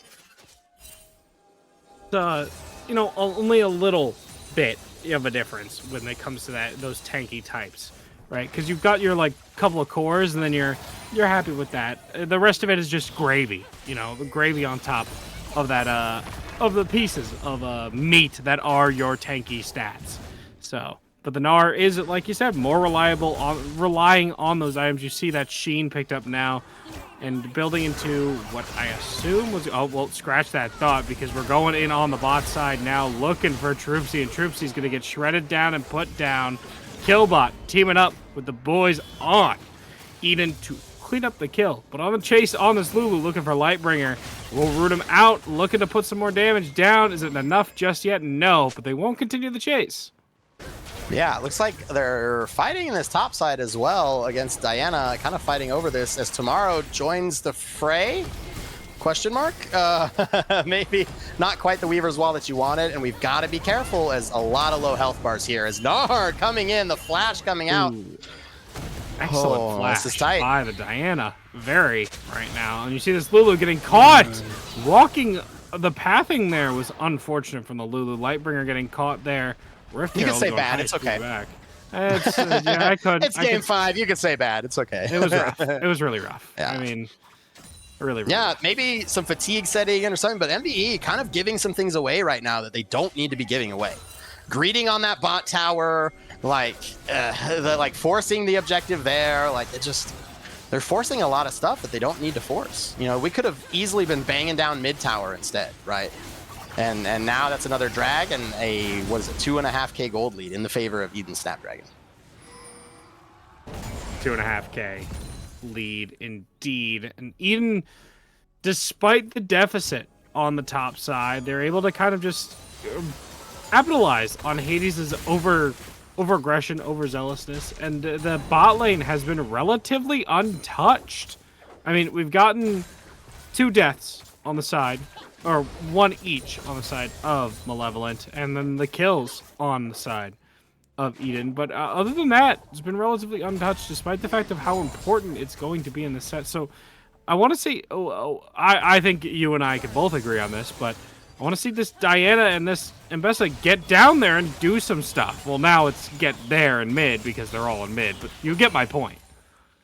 Yeah, absolutely. I mean, I think Emmy needs to slow down, quit letting the nerves off. Like, I don't know if it's just, I mean, there's got to be some fatigue here and some nerves, but I mean, I think both teams kind of like making some mistakes that shouldn't be made. But it's easy to question, like, oh man, these guys are terrible, they're not playing great. But this is game 5 of a series on a Thursday night, you know, for most adults out there who have worked. Yeah, I mean, they're working full-time. I mean, a lot of these people are adults working full-time jobs, and they're still fighting, but it looks like Hades in trouble. The double hop away and the slow, able to get him out this time. But again, showing some of the same issues in topside before as being vulnerable to those ganks. That's the same. That's what I wanted to see the first few times. Well, this is what I want to see now, the aggression onto these bot lane members. But we're looking at Aurora right now. She'll dash back in, dash back out, dash back in. So that's the Renata version of her, which means she'll fall down eventually. Sivir will follow right after. And it looks like it's falling apart for Eden right now, because that is a shredding of the Yunara. Here comes all this damage going right into the dome of the Galio. The polymorph is there. The chase is on. In the meantime, Tamara will tag Sad Lantern, and this damage from the Yunara will not finish off the Galio just yet, but I don't think that matters now. We're just looking to take this turret. Yeah, I mean, they really didn't fight with their top jungle, which is really, really bad place for them to be. Ezekiel doing a good job of kind of capitalizing on that. They are going to go ahead and get Isodec as well. Huge gold swing. Now it's 2K up in the opposite direction of MVE as they continue to bang down on mid and top T2. Huge swing. I mean, unfortunately, that was just a big misplay by Eden's. Their top jungle wasn't there, and they just kind of like let them go. I mean, that's just a very, very unfortunate angle to be found in. And now Major on the hunt. It's like they are looking for Troopsy here, but they won't catch up. Major, I also think Major sensed, why are we running that way instead of to our turret? The boy, the peeps, they're here. They're floating around, so let's get away. I don't want to mess with all the possible hands that are in that corridor. So let's not do that. Head towards this bot side, pick up some more farm. I think that at this point, we are kind of in a spot where we kind of just need to play a little bit of catch up. We're not too far down, but we also don't want to be overzealous in trying to find something where it's too forced. This Galio is kind of our big engaged setup. So where exactly do you want him to go to be that sort of fight starter? Well, I mean, it kind of depends, because I think the real trick, I think, when we talk about, you know, the way this team comp wants to execute is, I think, in all reality, we really want to play around this Gnar timer, this Gnar rage timer, and actually get Hades involved in these fights, especially while he's on 2 items. Because he isn't a strong point in this game, and I think getting him involved in these team fights is really how you're able to provide this support and stability that Yunara needs to actually like pop off and have space to auto attack. So I think it's less about getting Ezekiel involved and the public execution, and more about Hades, as he may be in trouble here yet again. Well, I think the point is to fight without Hades if you are on the side of Eden, because now Hades gets caught out, takes a good bit of damage, heals up a little bit. But now we're rotating towards this bot side, looking to set up for this Drake, which will be spawning in another 20 seconds. And this time, Hades will be there. So what's the plan here? We're now 5v5. How are we doing this? Yeah, I mean, MVE not aware of this. Well, they're going to let them get away, but I don't think they saw that they were on vision. So this is a little awkward. The Gnar timer is something that we really have to manage as well. I think Eden's actually doing a wonderful job of going around in the correct direction for this drag fight, but you want to see Mega Gnar start this fight off. Mega Gnar. Not up just yet. We're trying to get that rage back on so we can get in there as the Mega Gnar. But Gnar still looking to get that rest of that little timer back up.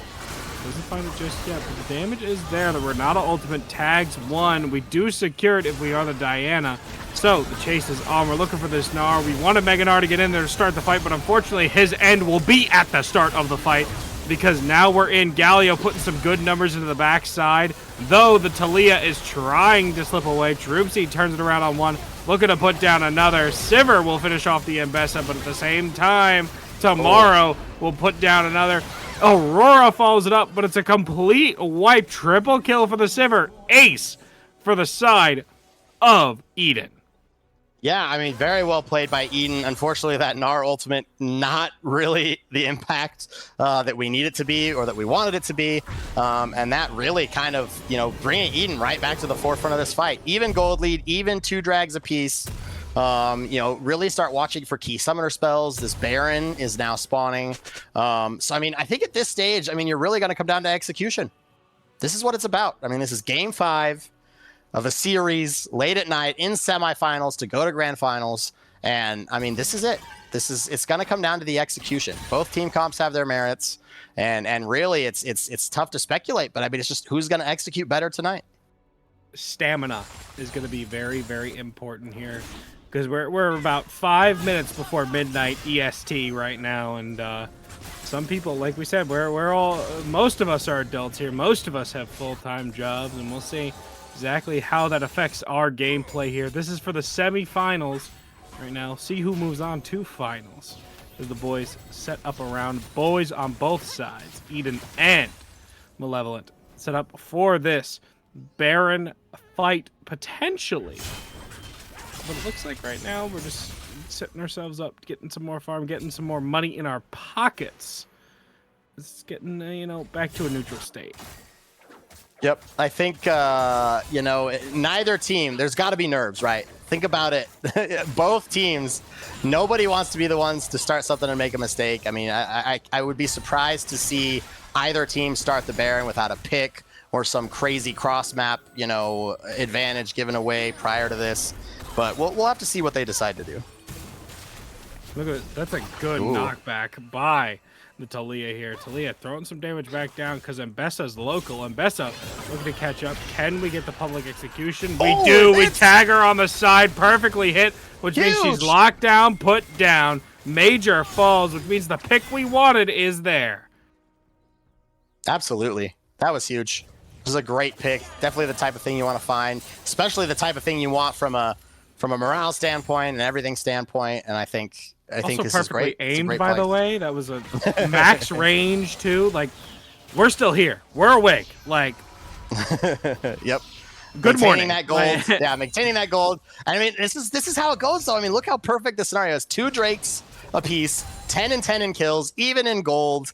Yeah, it's crazy. The one thing I will note though is that Killbot does have a little more gold, right? He's sitting on 3 items plus Last Whisper. Troops, he's sitting on 3 items, but doesn't have that additional, way to shred through the front line that Killbot does. So we'll have to see how that plays out in these fights, but we're getting ourselves to a point where some decisions are going to have to be made as this dragon spawns, and we'll decide what teams want to prioritize. Do they try to make a run for this Baron? Do we set up for this drag? We're about to find out, as it does look like Eden's is already transferring some of their vision to this bot side. We'll see exactly what they are looking for, because right now it seems like we're content to farm it up and keep it going. Mid laners farming on the top side, top laners farming on the bot side. Meanwhile, everybody else is towards the middle of the map. I am curious. We see that we talked about the Galio start of his build. Has there been anything interesting towards the the rest of it? I see the Ninja Tabby, I believe it's called. No, that's just the boots. He's just building full armor. At this point, he's just trying to be a body that stands in front of Yunara and Gnar. Not super surprising here. The Talia is not really ever going to burst you down, right? She's not going to kill you quickly in that sense. Especially you get some magic shield from your W passive anyway. It's like you're naturally going to have a little bit of defenses for that. But it does look like, MVE kind of favoring this topside vision versus Eden's favoring this bot side. So if this is the case, then I need MVE to fully commit to this bot side. I don't want to see them face check. No vision. Not again. On this bot side. But it looks like we're doing it anyway. Well, it didn't seem like we were entirely face checking. We were all there, so we were ready to fight. But at the same time, this Gnar is towards bot side. The transform is coming out very, very soon. We see him charging up. They're waiting. They're looking for something here, but they don't want to go too soon. The Gnar might be looking for a flank at some point. We'll see. The walk-in from the Mbessa, looking to pull this Drake their way, but the transform is coming. It is here. The leap in, doesn't find anybody with the flash. He doesn't tag anybody with the ultimate from the Gnar. Unfortunate, but we'll see. The return back in. The taunt is there from the Galio, and all this damage. The Hugify is not enough. Killbot takes down one. Following it up, looking for more damage. Killbot coming in, taking this public execution, but is it enough damage? No, it is not. Dominating, goes down the Mbessa. At the same time, the Galio falls on the backside of Troopsy. Engineer, though, picks up Lightbringer. In return, Troopsy getting himself a double kill. Sivir gonna fall down, making a triple kill. Troopsy putting in some numbers, making a quadra kill sometime soon. Then Renata trying to stall some time. Quadra kill going to Troopsy. And now all that's left is the Diana as they go back towards the bot lane, looking for this tier 2. Troopsy putting the team on his back, saying, no, we will not go quietly into the night. You're going to have to rip us kicking and screaming. Absolutely saving that team fight. I mean, this is crazy. This is the stuff that it's built on. I mean, we're seeing poor execution from both sides, right? Like, we see the Gnar flash forward, get nothing. We see the Galio ult, get nothing. I mean, we're seeing all kinds of this from both sides. Like, this is literally, I mean, just both teams struggling to keep it together here.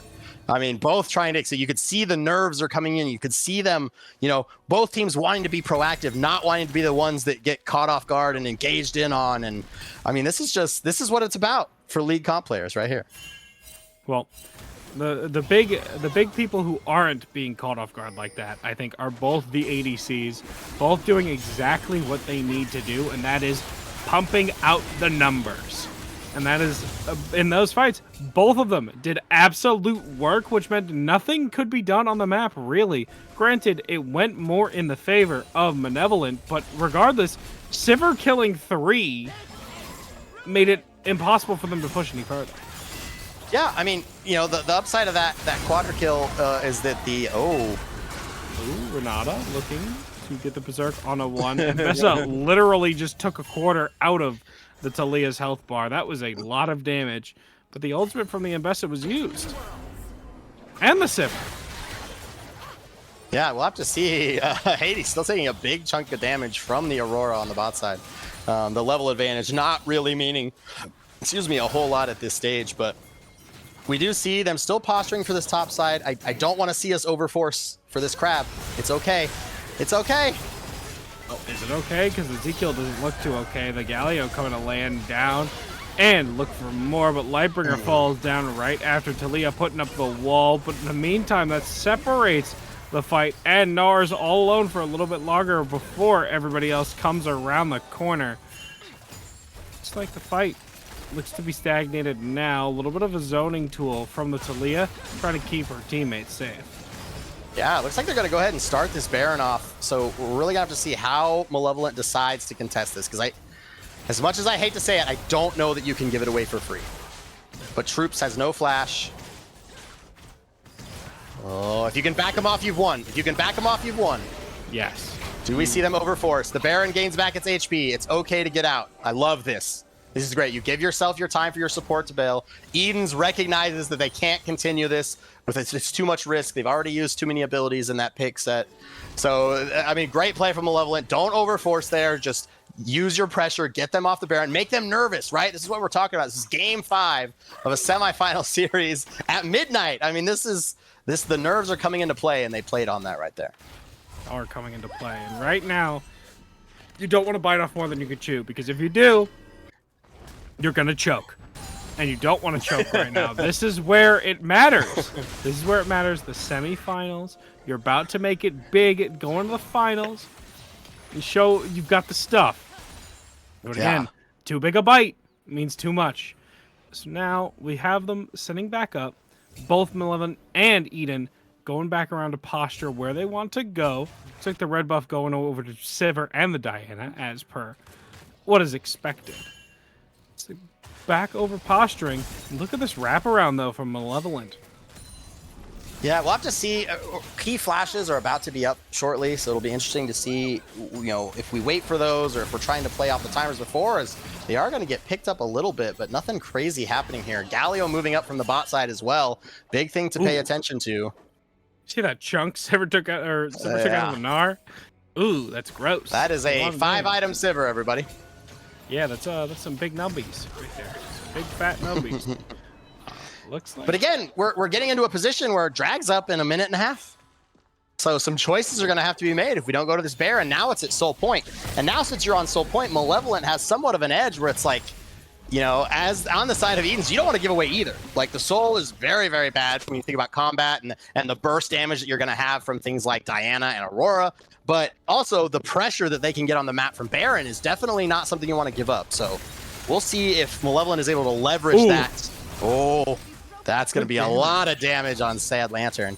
And like I said, we'll see if Malevolent is able to leverage that, upper hand that they have from a macro standpoint and turn it into something.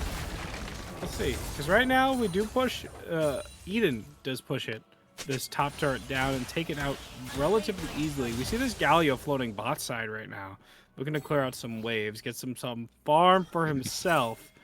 Maybe get himself back into a closer standpoint to the Gnar, but I don't really think that matters that much right now. Oh, they're starting it. Baron is being pulled, and it looks like a soft contest for now as the Gnar comes in from top side. We can only see so much in there if we are the side of Eden, but the Renata ultimate comes down and it is avoided, but Gnar's in the middle of everybody using that ultimate. That Gigantify is there, and that means there's going to be tons of damage. The flash out is good. Right now, the only person who's gone down is Major. Gnar is off to the side of the fight, having to heal up a little bit, but it's a 1 for none. Yeah, I mean, that's a pick, and if you're Malevolent, they're going to reset and go for the dragon here. I mean, I think this is a pick that you got. You baited them in. The call had to be the turn there, right? Like they were ready to do that. I do want to point out though that both AD carries flashes are gone. Mm-hmm. So Eden's first move on this dragon, and Sivir's going to take this thing fast with Diana. So I honestly, MVE's not going to get a chance to contest. It doesn't seem like they care to contest right now because they're not even looking in the direction of that Drake. They're looking towards this Baron. They're looking to set up some possible ambush here. So it looks like no, they might not be, because the posturing, they've been seen, they've been spotted, but the teleport coming in from the Gnar here means that they're going to be able to get a better position around this Baron, that being Malevolent. They're going to start it up. The boys from Eden are coming in. The Baron is pulled. A little bit of dance back and forth. Gnar getting absolutely exploded right now, below half health. That forces the rest of Malevolent to back away. Lulu being able to slip out and be safe despite her low health bar. Gnar looking to get in though. Can't find anything just yet, and the rage may be falling off very, very soon. Yeah, both teams just dancing around this Baron. Not in an ideal standpoint. Is Zeke in a little bit of trouble, able to kite himself out as the team retreats, but there is no tower here. Zeke is possibly kiting himself out, but no, not able to do that if you're a Lightbringer. No movement means you're going to be gone in a flash. The chase is on, looking for Zeke. The taunt is in. That is a huge taunt, but the shield is even bigger. The Zonia's is good, but Troopsy pops him as soon as they pop out. The Diana is gone. But in the meantime, we cut him off from the side with that Talia ultimate. Now coming in from the side ourselves, looking to slow down some. But this Yunara is on the side, looking to put some damage in. Doesn't have enough just yet. She's falling down lower and lower due the side of Eden. Ezekiel picks up one. Killbot picks up another. Back and forth on the kills. Troopsy gets another one. Troopsy on the chase. Double kill for the Mbessa. While the Gnar is on the chase down, looking for this Renata. And the Renata will eventually fall down. And there's none left. The ace for the side of Malevolent. What are we going to get done? There's low health bars. There's no way they go for this, right? Not a shot. Not a shot. Maybe they're going to. Maybe they think it's okay. Well, they're going to go for it, friends. We'll have to see if this is a tough call here. Maybe the Lulu gets here in time. Diana is on reset. Looks like they are going to be able to get this down in time and take home the Baron. We will see if they're able to get anything done with this. These fights are all extremely close. Extremely. One misstep is going to be, it's going to cost you. And I think this Baron gives them a lot of pressure, but this game is in no way over yet. Not even close. Because right now, this is all about who makes the right move. And if the move isn't caught by the other side. Because it doesn't matter how many correct moves you make if somebody else makes an incorrect move as a 5-man. You, as a unit, have to make the correct move on both sides. Eden, as a unit, needs to respond the right way because Malevolent have the tempo in their favor. You need to respond the right way, hear what happens, and do the right thing.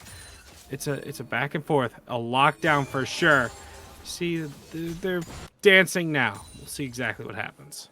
If you're Edens, you've got to find a way to get to Troopsy. You've got to find a way to get onto this Yunara. If you don't, you're not winning. I mean, every time Yunara has stayed kind of out of the back of the fight, tracked cooldowns, and then gotten themselves in to do a ton of damage and absolutely take over these fights. So we really need to see, what Eden can come up with, a creative flank, using our flash timers, whatever we have to do to get onto this Yunara. And they're on a clock because Troopsy's flash is about to be up. His flash comes up in about 15 to 30 seconds right now. And then that window is going to be gone. Tight window right now. But it looks like that window looking is forward. closing. Yeah. Oh, damage. 80 Major carries at 40 minutes into the game, just pumping it away. Yeah, Major took a ton of damage on the side, but so did Ezekiel, looking at half health. Even more damage possibly going his way, but it's not anything will tag him just yet. On the chase down. Here comes the public execution. It doesn't find anybody, but the taunt is in. The taunt is there, which means he'll go down. And it is the Guardian Angel that will come in. The Galio looking for more. The Zhonya's popped in. They're looking to put in some more numbers. Aurora will shut down one, and Bessa falls. At the same time, we have Hades taking down another. The Diana falls, followed up by this Galio. Tomorrow is gone, and we're going to keep chasing. Looks like Tomorrow has made sure that his team stays in it. Run event. The GA is doing so much work there from the side of MVE. Double GA on the Ambessa and on Troopsy on the Yunara. Able to make this, and this could be it. It looks like no, they're not going to try to run down the man advantage. They are going to just go ahead and it looks like take their consolation prize of Dragon Soul and look to fight another day. I do want to keep in mind, look at the flash timers. Killbot and Troopsy, both no flashes again for another 4 minutes. We've only got a barrier on one of them, so the rest of their sums are down. Looks like Hades is here by himself. Something. Now gonna jump away, stun off the mark onto the Aurora, but Killbot is local, and so now what just happened? It's time to leave. How did this just unfold this way? This is ridiculous. Holy cow! The soul absolutely gifted to Edens right there. I don't know what else to say up there. Holy crap! Just absolutely gifted to him. It's not Elder. That's what I say. It's not Elder. It's okay. It's okay. They didn't want to throw. They're too concerned about biting off more than they can chew. Well, that was a throw. I'll give it to you. It was a throw. You just got to run to that dragon on spawn. You blow it up in 10 seconds. Yeah, this is a rough one. Well, we'll see. We'll see if it ends up biting them in the end. Because now we're back at this point where we gotta wait for, are we waiting for Baron? Because it's another 2 minutes before we do that. Yeah, I mean, we'll see what happens. I mean, both 80 carries, looking at a full 6 items. GA on Killbot. This is something to be important. The GA timers on the MVE members are still waiting. We will see that we do have a Zhonya's Hourglass. Major is very close to his death cap. It's going to be a huge spike to jump him in. The Gnar already working on their final item as well. So we're kind of, like I said, we're getting to that point where it's really all going to come down to how they execute these fights. If we can see an actual Flash Gnar ultimate or something like that actually connects, I think this would be very, very good. But we'll have to see what the execution actually looks like. Yeah, the execution is key here. Because now we're at the point where one fight will decide the match. It is unless it's literally one person alive, one fight will decide the match. We're looking for the public Flash. and we don't find it. The Tali ultimate was also used. Not a lot of damage going through Mega Gnar, those stats, but that is a flash no longer on Diana. The engineer going to have one less tool in their kit. as we will have to see as MVE taking over this bot side, looking for this bot tier 2. Looks like now we're gonna have to posture again because Elder doesn't come up for another 4 minutes, just under. And this Baron comes up in about 35 seconds. So we gotta get back towards this top side. Gnar will take down the bot side T2, and it looks like they're looking to push this next one in it, despite the fact that they have just burned their Mega Gnar transformation. Looks like Galio's coming into the side. Like MVE is, it's interesting that they've got their vision in this bot side quadrant, split pushing, maybe trying to draw pressure for this, but it's an interesting call to see if they want to put all their vision in this basket. As Gnar TPing here, the Galio TP is available, so we'll have to see when he decides to start moving here. But it's all going to come down to this last Baron fight. Yeah, this last Baron fight, where Eden has the space control. They have to let Malevolence walk in if Malevolence wants anything. So we'll wait and see if they do let them walk in. Otherwise, it's going to be a back and forth kind of poke war here because neither side has a pick yet. So, ooh, they just saw that. They just saw the Lulu recall. That's massive. I'm not sure what the call is. We do have Mega Gnar here. We do have the armor and MR being ripped. Looks like this Baron will be taken away and secured by Eden, and the Renata ultimate will tag one. Can we get the chase down, or are we out of here? Looks like we are just out of here. Yeah, Baron going over to Eden's basically for free. Lulu backing on Vision. Yeah, we'll have to see. Again, just another objective given over. This Elder definitely where the game is going to be decided. You know, Malevolent does have some vision on this side, but we'll have to see how they choose to play this out. Gold leads mean basically nothing at this stage, especially with Dragon Soul. Those gold leads are essentially negated. And all members really coming down to having all their items at this stage. So keep an eye on summoner spells. Zeke, both junglers, no flashes currently, although the engineer will be up. So something to keep in mind is that 5 of 5 members will have flashes up for this Elder fight compared to Malevolent. So we'll see if they're able to control this space well enough. But they are going to struggle because they don't have mid-prio, and this does give Eden's, making sure no fights happen here, does give Eden's another way to play this fight. Gives them another in. Right now, I think Eden is just waiting to play around this Elder Drake. They don't want to walk up unless they have to. See that top side wave state, though? It is absolutely horrendous. So Aurora's going to go ahead and correct that over there on the top side, at least a little bit for now. Looks like towards mid lane, there may be a bit of an engage. Ambessa's in there, but the root is good, which means there's going to be nothing more. No, public execution tags one. That's Lantern. Lantern taking so much damage, but the Galio comes in, smashing down.